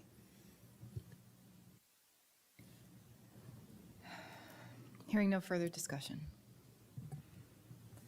Motion on the table is for the lunch price increase, brought forward by Mrs. Shaw, supported by Mr. Campbell. Mr. Gogolewski? no. Mr. Campbell? Yes. Mrs. Shaw? Yes. Mr. Keller? No. Mr. Scott? No. Ms. Custodio? Yes. I'm a yes. Motion carries. Moving on to item 2E, maintenance equipment purchase, 2020 bond. I move that the Board of Education, upon the recommendation of the superintendent and the director of operations, approves the maintenance equipment purchase as presented. Support. Okay, motion by Mrs. Shaw, supported by Mr. Campbell. Mr. Hughes, would you like to bring Mr. Marino? Yep, as he's making his way up here, keep in mind, this is bond dollars. This is not general fund, so we can't use bond dollars for other things except what's in the bond. Part of the bond was that there was equipment to be replaced throughout the district, including maintenance equipment. So we have Matt, you can tell our 30-year-old tractor, it's time to replace. So it's actually 40. Okay. It's an old Ford that has been used in the district for many, many years prior to me being here. I did talk with the maintenance staff to evaluate the equipment needs of the department, and they determined that the skid steer would be the best choice given its flexibility in use to do jobs around the district. So that is what is presented in front of you. And when it comes to air conditioning, that is a item on there because if you've ever sat in a skid steer on an 80-degree day with windows, it's pretty hot. So not necessarily a luxury, but a requirement. I see you noted snow removal, but Yep. it's just slated to come with a bucket. There's no, So we already have some pieces of equipment because we have another piece. It's just not as heavy duty as a skid steer is. And so those pieces are interchangeable with the skid steer. So it is a Bobcat type of equipment also. So we actually have a sweeper, a snow blower, and a brush hog that are interchangeable between those two pieces of equipment. So we have a skid steer already and a tractor? We do not. We have what's called a tool cat. It is a lighter piece of equipment that is used for those types of things. It does not have the capabilities of a skid steer. So where are the shortcomings with our current configuration? We are unable to pull bollards. We are unable to do rotary cutting. We are unable to plow snow to this level that we're going to do with the skid steer. That's what I put in the packet for you. how does that work? We've seen it before, but the purchasing cooperative, can you just touch on that? Because we just see the one quote, but I assume that means competitive bids, or? So, yep, that is called Sourcewell. There's a few different out there. Sourcewell is one of the cooperatives that the district participates in. So they basically pre-bid items for vendors and meet all the requirements through that. So sometimes each district has a little nuance that they have for their own district, but it allows us to go through that cooperative pricing to meet those requirements. What's the deadline to spend this bond money? We're getting towards the end. I mean, obviously, it was a 2019 bond, 2020 bond, so we're getting towards the end of that, and that's why it took a little bit longer for the maintenance department to select what they wanted, because they wanted to make a good choice. So I don't know the requirements for spending the actual dollars. There's not a hard and fast deadline. You have to spend 80%, 85% within a 3-year window, which we already have. Okay. So, and then you just do, there's no set standard, but it's do your best to spend the rest. I mean, there's not a drop dead date. So it's not money burning a hole in our pocket here. We have time. I guess you have time, but from a maintenance standpoint, we would like to get the equipment sooner than later because we have snow coming and other things, and really the 40-year-old tractor is not serving the purpose anymore and is more of a risk than anything, so. How often do we use the 40-year-old tractor? Daily? No. Probably, I'd say about 10 times a year maybe, but with the skid steer, it's going to be more versatile than what that tractor is. What's your lead time from the time you put the order in to? I have no idea on that. I think there's a few sitting over there, but I'm not really sure on that question. Did we look at either buying used or renting for the 10 times a year that we need? I would not, so I know that came from the conversation I just had, but this would not be 10 times a year. The maintenance staff would be using this quite often, if not plowing snow daily with it. So I have not looked at used, because if you look at skid steers, as I told Mr. Hughes, they do hold their value. And so even one that's 2023 was a $50,000 purchase. This is something that would be in the district for long term, something that is heavily, I guess, used in very different areas that would take some abuse. So. Rachel, are there any preclusions if you use or buy a used one versus buy new with bond money? I don't think so. Okay. You know, I did a little research. The used equipment market is the softest it's been in at least a decade. And there's a lot of good used equipment out there sitting around. The problem you run into heavy machinery is you don't know how they used it. And frankly, I don't want to get a lemon and then have to come back before you as a board. So, I mean, when it comes to mechanics and stuff like that, I'm not bad-mouthing mechanics, but the hope is that we get a newer piece of equipment that we know where it's been. Yeah, I understand, but $65,000 is a lot of money. If you look at non-cooperative pricing, it's a lot higher than that. I mean, this is actually a pretty good deal on the cooperative pricing. Will you be getting any anything else for it, like coming up? You have to get, if you're plowing for safety concerns, like a light package, or do you need any other? So there is already that attachments? on there. There is a municipal light package on it and some other things. Okay, so that covers the, like, not yep. emergency lights, but alert? Correct. Okay. Yep, that was part of the municipal package that they do. Any further questions for Mr. Marino? Thank you, Matt. Any other discussion? Appreciate it. Oh. I have some. No questions for Mr. Marino. But this just reminds me of going back to the time where we spent $117,000 on 2 pickup trucks to replace 2 that had less than 40,000 miles. This is the kind of thing that we need to be a little bit more strategic and prudent about.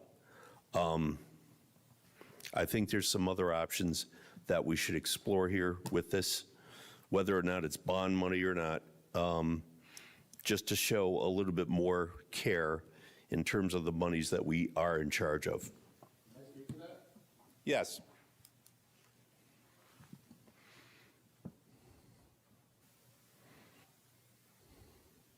So I appreciate the comment. I think our mechanics and my maintenance staff do a wonderful job taking care of our district. And when we're out plowing at 3 o'clock in the morning, we need the best equipment available for my staff. So that's what this is doing. So. And I certainly want your staff to have equipment that they can trust and is safe. There's no one here is not asking for that. I think what it is the best way that we can be prudent with the dollars that we have, take a look at other options, consider other options, because in my personal life, I'd love to buy a brand new everything every year, but it ain't happening. But we don't do that. And Yeah. if you look at our trends, we've tried to extend the life of every single vehicle we've had. And when you bring up mileage, that's a perfect example. We don't drive very far, but we live in Michigan, and we're plowing snow in Michigan. And so the deal is we have rust, we have body frame damage that is caused by Michigan weather. It's not miles that make us replace our vehicles, it's the climate. So I just wanted to say that. Appreciate it. Do we have any further discussion on the motion? Thank you, Mr. Marino. I'll just could chime in here a little bit. I think the issue I have is these decisions are always, they feel so last minute to those of us who sit at this table. We're looking at, hey, snow's going to start flying. We need this equipment ASAP. And we're always in a position to be shamed into spending money rather than having a plan in advance. I believe we were told at the last meeting or 2 meetings ago, our last general meeting, when we approved some bond money, is there any expenditures coming up? And I believe the answer was no. So I just have a hard time. It's always last minute. It's always, hey, on Wednesday, I'm going to tell you what I need, and you have to approve it on Monday. And that puts us in a really, really tough position. I have asked for assessments of buildings, and I would ask for assessments of equipment and have not been provided anything. I think this is a bigger decision than do we need a Bobcat tomorrow? It's what are the needs of this district going forward? What are the needs of this district over the next 12, 24, 36 months? So we can make a plan, not hurry up and spend the money because we need a Bobcat tomorrow. Otherwise, we're not going to be able to plow snow. It's just an awful position to be put in over and over. I'm going to first say that I take exception with the fact that you're telling us that Mr. Hughes and Mr. Marino are trying to shame us into making a decision on buying a piece of equipment. Again, when they come to us to say that equipment is needed or things are needed for their staff to take care of our buildings, to make sure that sidewalks are plowed and parking lots are ready, and that we are making sure our staff have what they need, what we expect as a board, our grounds to look like, our buildings to look like. I think using a piece of equipment for 40 years is a pretty good use of taxpayer dollars. So please do not say that our staff is trying to shame us into making these decisions. They don't know what they need until they need it. And again, we can decide up here whatever we want to do. But again, you know, we want people to work in this district and live in this district. Well, we want to make sure that the equipment that we have can handle our buildings and make sure that they're safe for students and parents to visit every day. And, you know, again, a piece of equipment that we're replacing that's 40 years old, I think that we have gotten our money's worth out of that. I would agree to all of those points. It's 40 years old. Why do we get 3 days' notice that we need to approve the expenditure? That's my issue. I would like to see, hey, here's our inventory, here's what's coming up, here's what we know we're gonna need, here's our bond money. I guarantee you we can't afford all of it. There's not enough bond money to buy everything that we want, and we need to make priority decisions. And I just don't believe we've been presented with the information necessary to make those decisions. Well, unfortunately, I don't think that you've asked for that information until we get to the board meeting. And in addition, I still have the floor. In addition, it's not always last minute. It's not always, quote, 3 days before a meeting. The first we've heard of it in this case may have been with the packet that we got a week ago. But you tend to make these generalizations and put everything into these neat little boxes that say, this is always bad, this is always the case. And I fear that people listening to you believe it because it's not always the case.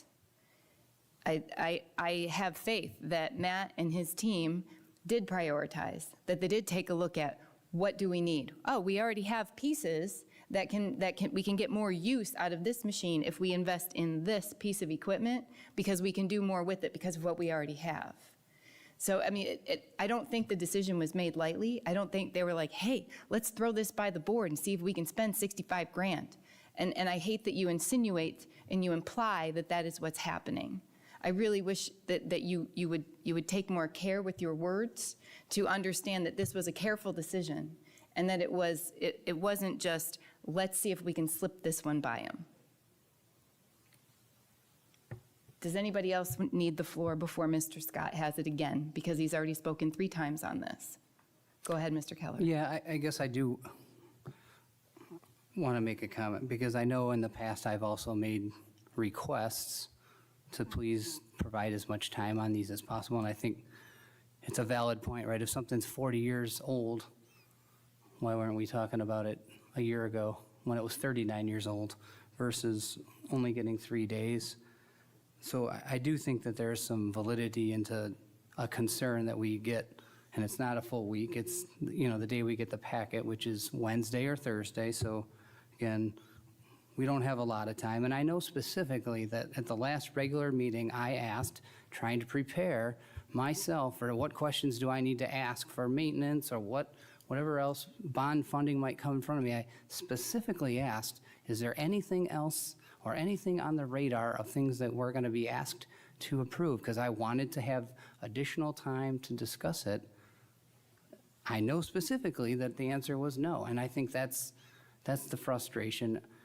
Not minimizing the fact that we're trying to stretch our resources, but I don't know how many more times I can ask to please send stuff earlier. This is not something that broke yesterday. So again, I'm respecting what you're trying to do. I would ask the same from you. Does anyone else have any additional comments before it goes back to Mr. Scott? Okay, Mr. Scott. I have asked for facilities assessments. They have not been provided. The first time I received anything about this request was last Wednesday. Thank you. Any further discussion or comments? Moving forward. The motion on the table, maintenance equipment purchase 2020 bond, presented by Mrs. Shaw, supported by Mr. Campbell. Mr. Gogolewski. No. Mr. Campbell, Yes. Mrs. Shaw, Yes. Mr. Keller, No. Mr. Scott, No. Ms. Custodio. Yes. I'm a yes. Motion carries. Item 2F, Neola Policy Template Information. I move that the Board of Education, upon the recommendation of Mr. Keller, request that the superintendent provide all Neola template documents regardless of their relevance to the current policy change recommendations. Motion by Mrs. Shaw. Do I have support? Even though I wonder where that resolution came from, I will support it. Awesome. Okay, motion by Mrs. Shaw, supported by Mr. Keller. Neola Policy Template Information. Mr. Keller, do you want to kick us off? Yeah. So this kind of goes back to our previous meeting with the policy committee of the whole. I think it was a good meeting overall. There was a lot of good ads, and I just kind of want to point out to the board that all of those ads that I suggested were either from my own personal opinion or from other Neola policies that I found from neighboring districts that also use Neola. While I don't feel that there is even a need for me to have to ask for this formally, I feel like I'm asking for it on behalf of trying to do my job. It shouldn't require, the board to compel the superintendent to provide it. But, here we are, here's the here's the motion. I mean, there's even a little bit of, I'll call it silliness, asking, regardless of their relevance. I know that's not what I asked. I just asked if I can please have the template packet. So I find it a little bit insulting that that's what the motion that was put in here, but Yeah. anyway, again, I'm asking the board to please support me in trying to help work with this team to bring policy decisions in front of the board so that we have all the information that we need, we pay for it, we should get it, and I can appreciate if no one else but me is willing to read through it, that's fine. I'm not asking anybody else to do anything with it, but I do ask for it on behalf of doing my job for this community. So again, I ask for your support in this. Mr. Gogolewski, do you have a comment? Yeah, I do. I have to agree with Mr. Keller. This is not something that, once again, a board member should have to beg for. This really chaps me. It really does. If we ask for it and all we're asking for is information, why isn't it simply provided? We're asking for information. And the things that, talking to other board members of other districts, when I tell them the things that go on here in Hartland, they look at me as if I live in another world. And I'm tired of it. We want to see, at least a couple of us do, the Neola policy information. Why is this an issue we have to vote on? Why? This was the next step in the process. It should be a request, and I don't know what the secrecy is of, hey, we don't want to give this out. No, we want it. We want to see it. Again, there's no secrecy. You're inserting that assumption on your own. Mr. Hughes, before he was even superintendent, operates giving us these policy updates like it's always been done. And the directive that we gave to Mr. Keller was bring it to a policy committee discussion, which it was. Now we're voting on it at a regular meeting, which we are about to vote on. That, if we're changing his procedure, it needs to come to the board. One board member is not the Board of Education. It's information that we're requesting. It's a change This of is not, process. we're not looking to do anything with it. We're not looking to make changes to our own policies one by one board member at a time. We're not. We're simply asking for information.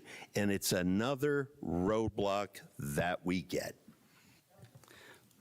I would also like to point out, I guess, the question was asked to the law firm, am I allowed to see this information? And they said, basically, yes is the answer. So I think the whole point of why do we have to do this when, A, we've asked, B, the attorney said, yeah, you need to give this information.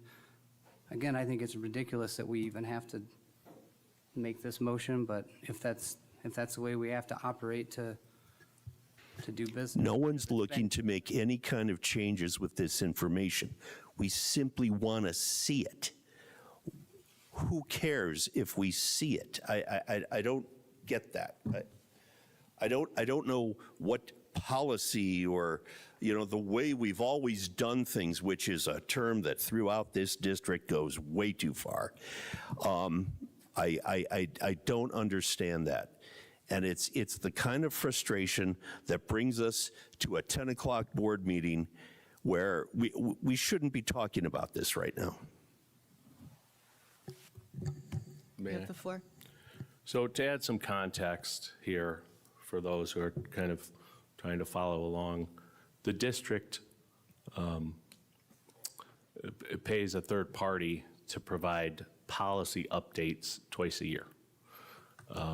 And so what the board is requesting is that we see those policy update recommendations essentially in real time and in raw form rather than drips and drabs over the course of the year. For example, a majority of the policies we voted on here tonight were part of a update provided to the district in February. And now it is September. This goes back to wanting more time to review information and look at what's out there and compare it and find out what is best for Hartland students, for Hartland parents, for Hartland teachers and staff, and for Hartland taxpayers before we make a decision. I think we had made a request back in April to see most of these policies in their raw form have been denied in most forms until now. Just to give you an idea what we have to go through. If I want to see the policies in their raw form, I have to reach out to board members from other communities or go search for board packages from other communities that publish this information and then compare it, which is very time consuming when it could be as simple as just being an email. So I'm absolutely in favor of making this available to us in real time when it comes in. I don't think there's any necessity to require they be voted on right away. Some of these things we can decide we don't want to address, but I see no reason that they shouldn't be provided to the board in real time and in raw form. So I would absolutely support this. Is there any further discussion? Hearing none. Motion on the floor is Neola policy template information, brought forward by Mrs. Shaw, supported by Mr. Keller. Mr. Gogoleski? Yes. Mr. Campbell? Yes. Mrs. Shaw? Yes. Mr. Keller? Yes. Mr. Scott? Yes. Ms. Custodio? Yes. I'm a yes. Thank you. All right. Item 3A, 2016 bond refunding. So I'm going to turn it over to Rachel. So given the way things are right now, we may be able to refund our 2016 bond issue. Refund is very similar to what you would think of in terms of refinancing your home. Interest rates are such that they're lower at this point than we were back when we sold the bonds, so we have an opportunity for some savings. So at the, well, back up for a second. Typically, the recommendation is that you move forward with your refundings if you can realize a net present value savings inclusive of cost to be greater than 3%, which based on this current projection puts us, we're right around a little over 6%. So looking at approximately $800,000 savings, but when you include the interest cost avoidance from the school bond loan fund, looks like we could save our taxpayers around $1 million on this refunding. And so what will happen is in October, we'll be presented with a resolution for the school board to authorize us to move forward with refunding. And there's a bunch of stuff that happens behind the scenes, but then the sale actually happens in January, February timeframe. So just one thing I want to point out too is that by approving the resolution doesn't lock you in for any reason. So if we get to January, February and things go haywire and it doesn't appear to be the savings that we want it to be, we're not obligated to move forward with the refunding until we get to a certain point of that sale. So I gave you some little bit of information here in the packet with the timeline of kind of what the process is, what steps there are, and happy to answer any questions. So that savings amount is over the remaining life of the bond? Yes. So 10 years roughly? Yes. Okay. And thank you for this because it's very helpful, very informative, and it allows us a month to ask further questions. So I appreciate the effort you put into sharing this with the board. Any other questions for Rachel or further comments? Bond refunding. Moving on to item 3B, superintendent evaluation process. I sent an email to the board late this afternoon. I'm sure that most of you did not see it, and I apologize for that, but I wanted to make sure you at least had this information as reference following the meeting. It was brought to my attention that there are some outstanding details for the board and the superintendent to discuss and agree upon regarding the superintendent evaluation process. Thank you, Mr. Scott, for catching the oversight. The items in question are listed on page 18, Appendix B of that MASB superintendent evaluation tool. And I copied the text from that page in the email that I sent out to each of you. I've also got it here in front of me. It says, for planning, at the beginning of the year in which the evaluation is to occur, the Board of Education and superintendent convene a meeting in public and agree upon the following items: evaluation instrument, evaluation timeline and key dates, performance goals, if necessary beyond performance indicators outlined in rubric, district-wide improvement goals, and student growth model, appropriate benchmarks and checkpoints, formal and informal, throughout the year, artifacts to be used to evidence superintendent performance, process for compiling the year-end evaluation, and process and individuals responsible for 3 different items: conducting and evaluating conducting the evaluation conference with the superintendent, establishing a performance improvement plan for the superintendent if needed, and sharing the evaluation results with the community. I feel fairly confident that we can address at least a number of these items tonight, but may need to defer some questions or discussion to the MASB team to be able to support. For example, if we don't have a clear definition of what they intend or what they mean by the superintendent, where was it? There was a conference, the evaluation conference. I don't know if that's referring to the conversation that I have with Mr. Hughes after the 3- and 6-month check-in, or if that is the actual time that we convene in a closed session for the conference. So there are some questions here, some ambiguities that I don't know that we can answer at this table, but I think we can at least nail down some of the basics if we would like to work through them perhaps one at a time. If we start at the top, the evaluation instrument. We are already in process, technically, with using the MASB tool. I know that now all board members, including Ms. Custodio, are trained in the current version of that tool. I know there are some issues. I had conversations with a couple of you leading into the meeting today, talking about some shortcomings, potentially, of utilizing this tool. If we can seek out some consistency with how it's delivered, how it's managed, then perhaps we can achieve something that we like with this tool. But there may be opportunity down the road to change once we can learn what else is out there and make an informed decision. I don't know that that is a discussion for tonight, but if we can agree that we will move forward with the MASB tool for this school year, we can address that potential down the road. So the first item on the list is to agree on the evaluation instrument. Do we have consensus? Do we have agreement that the MASB tool is what we will use this school year? So that's the rubric or matrix that we would be agreeing on that we used this past, Yeah, it's you know, that. 3 months The ago. long PDF document or the Excel file that has the.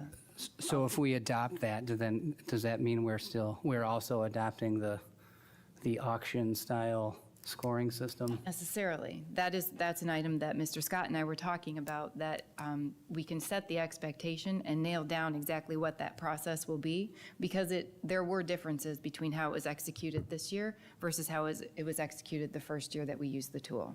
So those are some of the later items in this list that I don't know that we can accomplish tonight without input from MASB. But yeah, that is the process for compiling the year-end evaluation.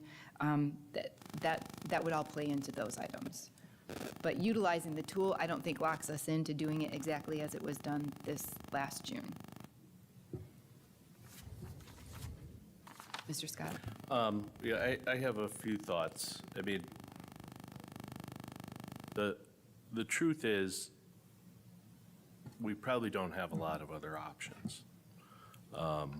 We are kind of in a position where this MASB tool is really the only one sanctioned by MDE without having to, spend a lot of money and come up with something new and jump through the hoops. The problem with that is it's obvious that this doesn't work for our district. And we have had continued problems with implementing this, specifically with our final evaluation and how that goes. I had reached out to the MASB president, or executive director, I should say, after our last meeting to just really express my disappointment and frustration by the way that the last evaluation was carried out. And for those of you who weren't here or didn't see it, it was kind of an embarrassing auction-style evaluation. The MASB evaluator stood at the podium, and who will give us a 4, who will give us a 4, who will give us a 3, who will give us, until you could get 4 hands up in the air. And it was really quite embarrassing. And furthermore, nobody at this, I can't say nobody, I was not told in advance how that would be conducted, how it would be, it was kind of this last minute, we went into the room and this is how it carried out and open. So we need to change how that process works. And the MASB executive director did express some concerns that it wasn't working for us, and that they were going to have some internal conversations about what could be done to change that. So if we do adopt this, I think we really have to have a firm grasp of what that final evaluation looks like, what the procedure is in advance, so we all know. So that's number one. Number two, and not to throw in a wrench in it, but this may be food for thought. Most school districts, I would think a majority from my research, have switched off the school year evaluation onto a calendar year evaluation. And there's a couple big benefits to this. One is that, and this is the biggest in my mind, your test scores are available for the previous school year. In our current format, when we're evaluating in May, June, a lot of time we don't have all the inputs available for testing. And this is a problem with the administrator evaluations too. I think it's 20% now evaluations should be on student growth, and a lot of that just is not available when we're doing our evaluations.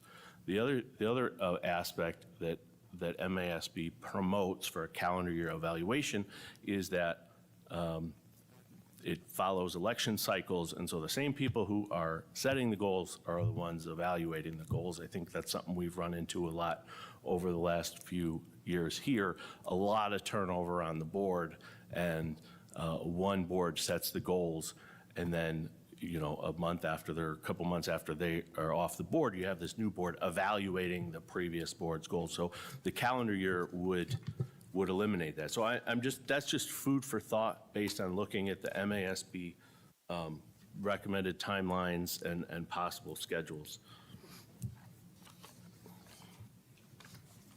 I just want to add to that too.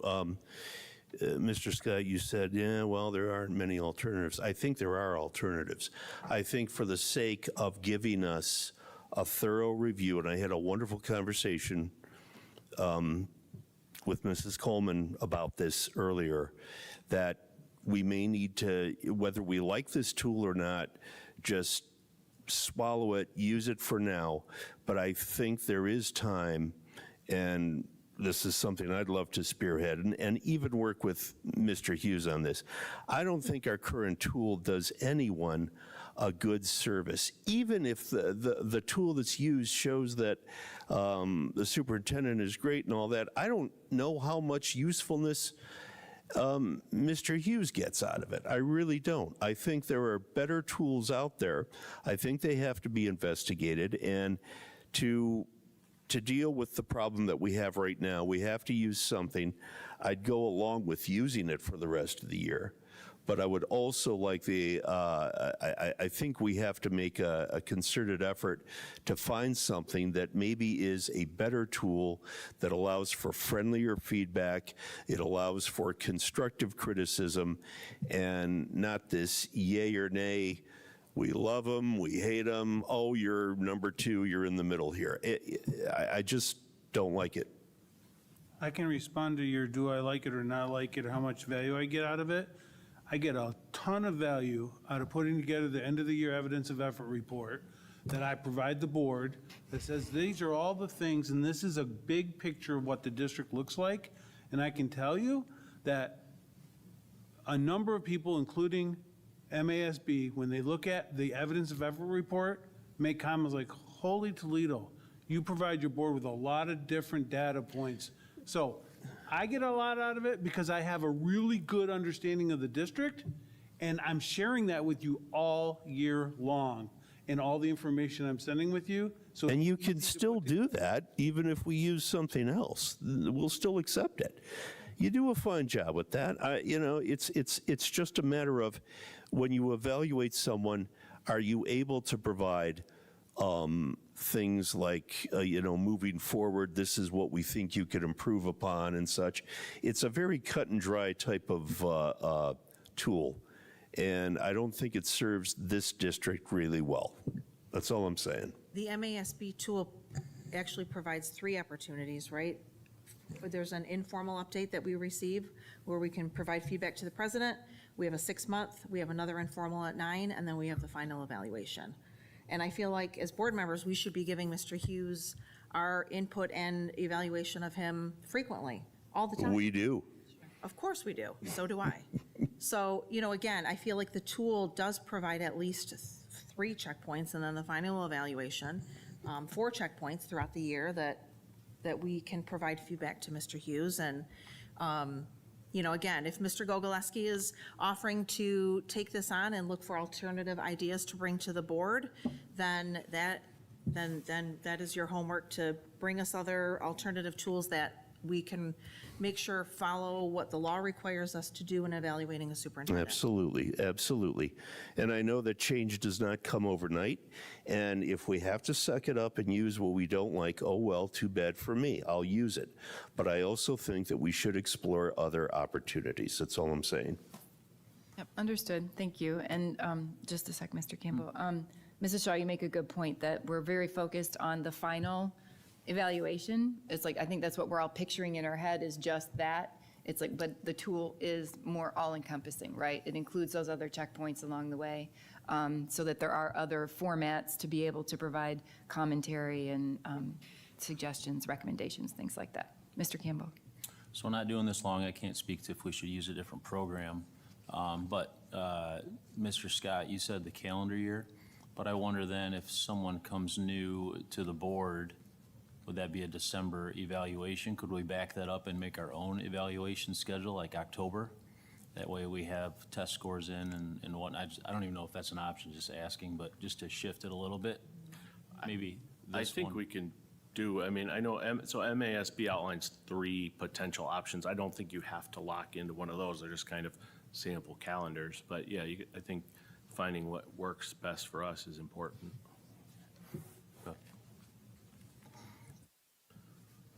Okay, so getting back to the overall discussion, The evaluation instrument. We will use the MASB tool for this year. Again, I think we need to figure out, because there are challenges with potentially, in my opinion, the legality of how MASB asked it to be done, how we're doing it. So the MASB tool, and I agree with all the feedback about the tool up until the final evaluation. I thought our midterm evaluation last year was fantastic. We all went in a room and had really great conversation and came out here positive and united. And that was great. But then when the final evaluation came, that's when it led to problems and challenges. So in the Appendix C of the MASB evaluation, it says during the meeting, item number 6, during the closed session meeting, a score is assigned to each performance indicator via consensus of the Board of Education. So in 23-24, my interpretation is the board went into the room and actually picked numbers together for each item. However, when I challenged this with MASB, they cited Open Meetings Act case, Michigan Court of Appeals. Even though no actual voting occurs, it is illegal for a public body to reach a general consensus in a closed meeting. So, and that's Booth Newspapers v. Board of Regents of the University of Michigan. So the tool we have in front of us says you need to reach consensus in a closed meeting, and the Michigan Court of Appeals says it's illegal to reach consensus in a closed meeting. So that is a problem. However, they also cite another decision, a Court of Appeals decision, where they distinguish deliberation and decision-making versus consensus. And so MASB kind of alludes that, well, that's what gives us that ability. And that's Moore v. Penville School Board of Education. So I think we just have an issue with how we carry this out. And we need to, if we're going to adopt this tool, we need to make sure that it complies with the OMA. And I think that was the problem going into the last evaluation, was the facilitator, probably based on last year's, evaluation and questions of the validity under the OMA, kind of changed the thing last minute. So I think some of those items need to be corrected before we agree to it. I think we'd also, and I have suggested this in the past, that we have a new facilitator, and I know some names have been thrown out there, but it would be important in my mind to get their availability before we schedule dates. Well, we have 9 months, right? We're not the only school district that uses this tool. We have 9 months to make sure that we are prepared and understand what will happen at that final evaluation. But between now and then, we still need to work through the 3, 6, and 9 month process of this tool. I know we're not making decisions here tonight, right? We're not voting on this. It's a discussion item. And this is, honestly, But- this isn't anything that I think requires a vote. It doesn't. I think this is a discussion that we agree with the superintendent that this is the tool that we'll Correct. use. This is the timeline that we'll use. But I don't believe that it's anything that requires an official vote. Right, so everyone understands the process. I would think it absolutely requires a vote. It says, convene a meeting in public and agree upon the following items. And the list as you gave it. So I don't know how we can just kind of agree on those without voting on it. But, and to Trustee Shaw's point, I get that the final evaluation is now 9 months away. But if my employer said, hey, I'm going to evaluate in 9 months, and in 9 months I'll tell you how, I would not be okay with that. Well, that's It's not in- what, we're not saying we're going to find out the day before. We have 9 months. To work with the facilitator. Correct, right, like to understand with MASB and to understand the process better, right? It's not going to be a surprise the day before the evaluation how it's going to be done. I have complete faith in President Coleman that she's going to get us that information probably within very soon, a month. I know she has already made some I have requests contact. out. so- Correct. I'm just going to tell you this, as a superintendent, I can make a really good argument for the invalid evaluation if you change between now and the end of the year. We started the year with the expectation that the MASB tool was adopted, and that's what we're using, and I am working forward towards meeting the standards within that tool. Now tonight, you've passed the objectives to go with our goals that are up here. We're working on those. I'll put together a document to get to you all. It's already well on its way in its formation to get to you for my 3-year informal. So if anything, I guess what I would recommend and would hope that would happen is, Ms. Coleman, you get a hold of MASB, find somebody other than the former person that did this, and you and I and one other board member sit down with this person and walk through it, because I believe that I have a right to be a part of that conversation, since that's what's going to be used to evaluate me. So I think that's the best approach to move forward. We won't use the same person, use somebody else, but you pick somebody else on this board and myself, and we sit down and we walk through so we know exactly what that looks like. Yeah. So that's my suggestion. And then subsequently, we would agree on all those at the board table. Yes. Yeah. I think that's probably a more efficient use of everyone's time. Thank you, Chuck, for the suggestion. Mr. Scott, would you be interested in doing that with me? I would be happy to. Okay, great. So I'm waiting to hear back from an alternate contact at MASB with the request to get together, get some time on her calendar, and then we can start addressing those issues. We'll draft a proposal to bring to the board that Chuck weighs in on so that he is in agreement with it, and then we'll get board agreement. Everyone on board with that? Yep. Okay, beautiful. All right, moving on, I have to find my agenda page. 3C, which is, I didn't jot down the full name of the item, but I know it's student clubs at the high school, student clubs. Who would like to kick off? Since I made the motion, I'm happy to kick it off. I think the reason I wanted to have this discussion tonight is, there was a lot of comments in the community on various social media platforms prior to commenting and things like that being shut off, but there were some concerns over whether or not the board would approve various groups or clubs, and there was a bit of, questioning why, in certain clubs, why one wouldn't be approved. And I think part of what I wanted to understand is, so that we're all on the same page, is what is the process of approving clubs that are district sponsored? We heard a lot of students here tonight, and, I'm very proud of them for standing up, because I do think, it shows that we have a great future ahead with some of these kids that, I'll say, come out of their comfort zone to speak in front of us and many in the community. It's recorded, and I think, we should all be proud that we have kids that, maybe things didn't go their way, but they had some resilience and some grit and some toughness to keep persevering and try to understand why things can't be done. So I want to commend all of our students that spoke today.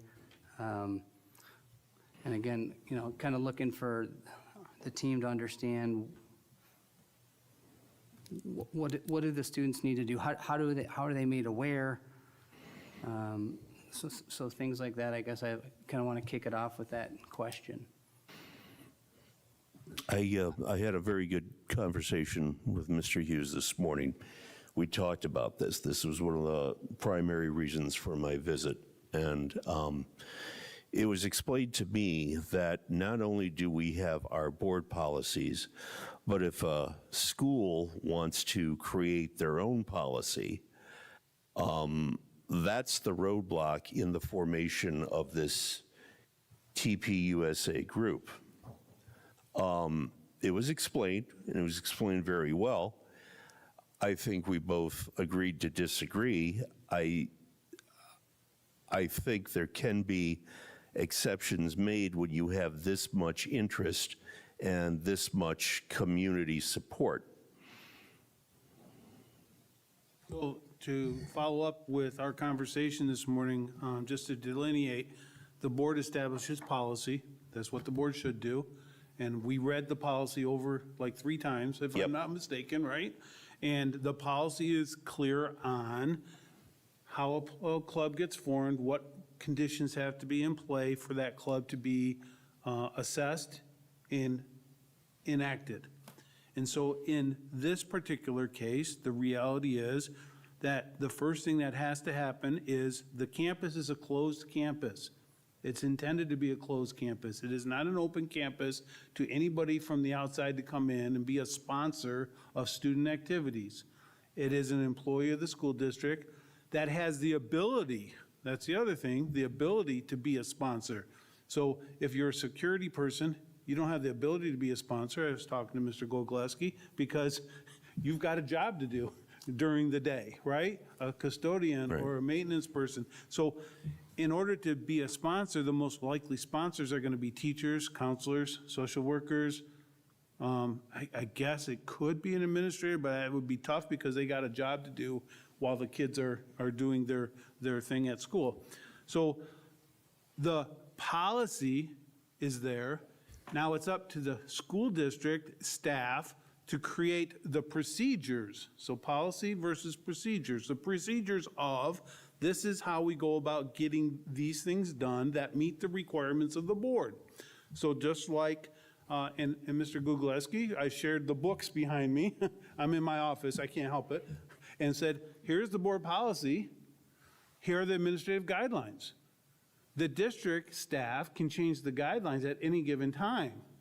We don't have to share that with the board. Those are internal guidelines for how we get things done that meet the board policy expectations. So in this case, there is a process. I shared that process with all the board members. I was asked to share it out, and I shared it out with everybody. And the process is that if you would like to have a club, the year prior to the new year, you find a sponsor, you talk to that sponsor. The sponsor has to fill the paperwork out and submit it to the principal before school starts, so that the principal has time to talk to the sponsor, make sure everything's in play, and then get the list of seminar club times that are available for kids to pick when they come on campus, so we can start seminar time. So in this particular case, regardless of what the procedures are, the fact is we did not have a form submitted with a teacher or sponsor's name on it saying, I will do this. And so it doesn't move forward. That's pretty cut and dry. You have to have a sponsor. There is nobody sponsoring, so it doesn't move forward. But then we helped that group. Last year in this case, I think I did the paperwork and worked with the group to make sure that they could be a non-school-sponsored club to meet, and they did it themselves this year, so I appreciate that. So that's in play. Now, tonight I heard something that there may be a teacher that wants to sponsor this group.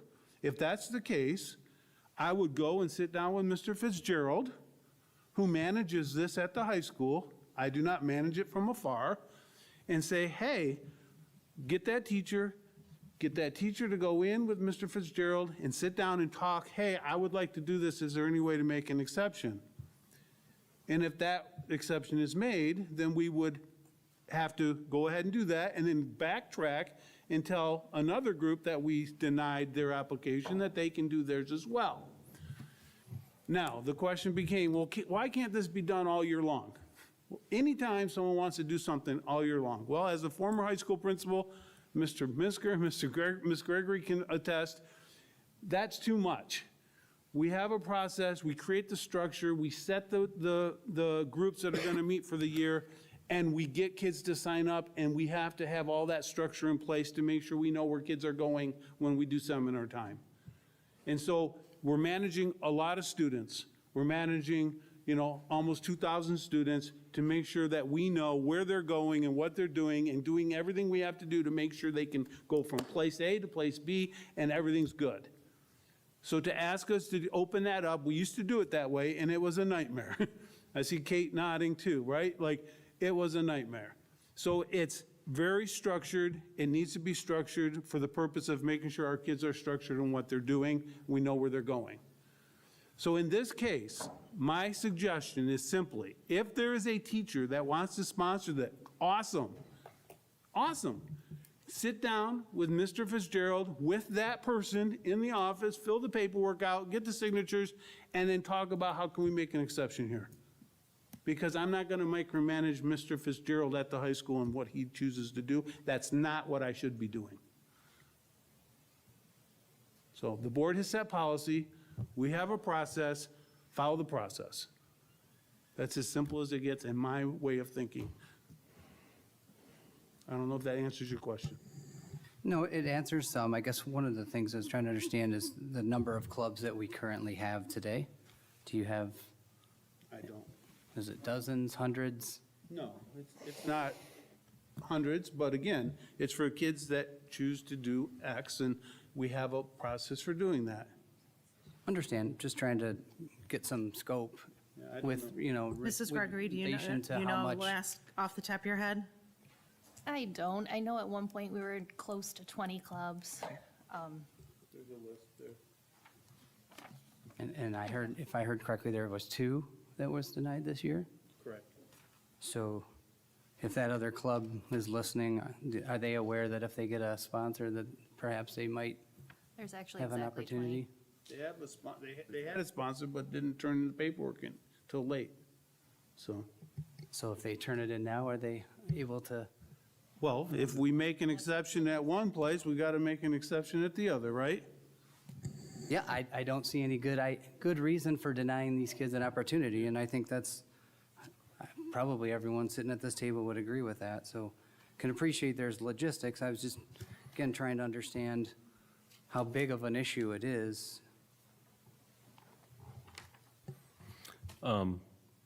So I think it's important that we leave here today understanding whose decision this is. And it sounds like from what I heard, this is 100% a Mr. Fitzgerald's decision. Is that accurate? Absolutely, that is his Okay. decision. I just want to make sure we're all on the same page because yeah. if there's a staff sponsor, right? You need the sponsor to make it work.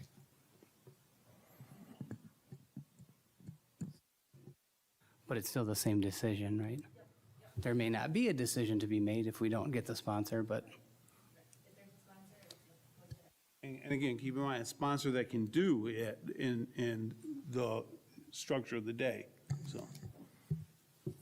Yeah, I feel like these, and it's not just this group, but students who want to take a leadership role and start something new or participate in something new, I think we should show them some grace and understand that, yeah, there may, the deadline here or there. I read through the internal policies or whatever, and,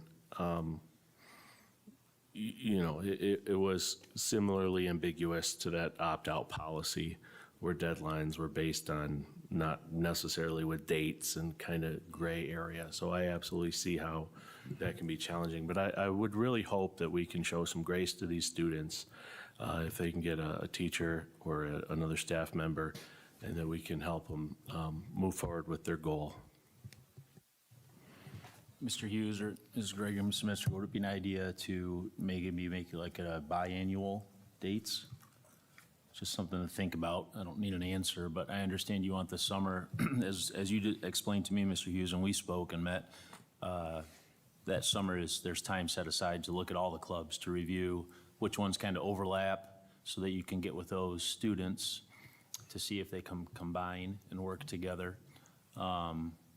Just for thought, because things may come up, even though this has been going on for a while. But if there's at the end of the school year and January 1st, something like that, during the month of December for consideration during the first 2 weeks of January, something like that, maybe just to consider. That way you don't have to make an exception, and there's 2 opportunities for those to be turned in. What about marking periods? Do it every, you have four opportunities then, right? Yeah, it's like, to me, it's like that. Well, that's a. It's like that revolving door then. Scheduling issue, yeah. The high school is, there's 2 semesters, right? So it would really have to be semester. I think something great for maybe Mr. Hughes to talk to administration about maybe considering, but, again. I will definitely forward Sure. that suggestion forward, and we are working on the club proposal. We're working on the club proposal process to be very specific. For instance, all forms have to be turned in the last day of school. Example, May 2025 for the 25-26 school year, to make it very clear that here's the process. So we'll clear that up, even though we felt it was very clear when we had this process out there, so. All right. Is that in the handbook? Where would students find that? The teachers would find it on the shared drive. We have a shared drive with forms, and so again, if you have an interest, you would go and say, hey, Mr. Keller, would you like to sponsor us here? Or if you go to the principal and say, hey, I'm interested in a club, the principal can say, well, let me tell you the process. The principal could give you the form and say, why don't you take it to the teacher? But the teachers do have the form. It is on our forms drive for our staff to have access to. We have a forms drive where all kinds of like absence forms and things like that. So it is there. So teachers may not know about it all the time, especially a new teacher. They may not know about it, but Mr. Fitzgerald could give them the guidance. I think that helps address it for the teachers, but my concern is, in this case, as long as the kids know what the rules of the game, if you will, are that they need to follow, I think that's maybe where there was an opportunity for us to do better on communication. So, again, that's my opinion. Again, my direction would be, if you're interested, go talk to an administrator, and they'll give you the guidance.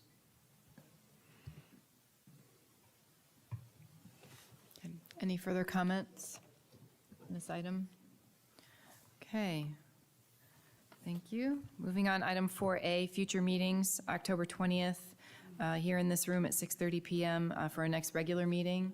There is a drop expected to come from Neola sometime soon. As soon as we know when we will have that packet, we'll reach out to set up a meeting for our next policy committee. Just on that, just so the board is aware, after the meeting tonight and the decision you made, Renee and I'll have to work at getting the drop off of Neola's website. That'll probably come to you as a scanned document, because we can't just grab that document as a Word document or a PDF. And then we have to go, and we'll continue to do what we've been doing, and that is take our relevant policy, put the suggested change in there. I will do a fact sheet that says this particular policy, this is what our recommendation is, this is who we talked to, like I did on the last one. Sure. So you'll have all of that in the future. And so that should satisfy everybody's need for information. If I may make a recommendation, if you reach out to West Bloomfield, they work with, I don't know how they do it or how it works on the back end, but they work with their Neola rep, and the item they produce seems pretty seamless. Neola produces a display of selected options, unselected options, all in one place. So I don't think we wish anyone to have to reinvent the wheel here. If there's a simple way we can do it without causing a lot of extra effort. So thank you. All right, any other informational items for item 4B? Okay, we are adjourned, 10:22.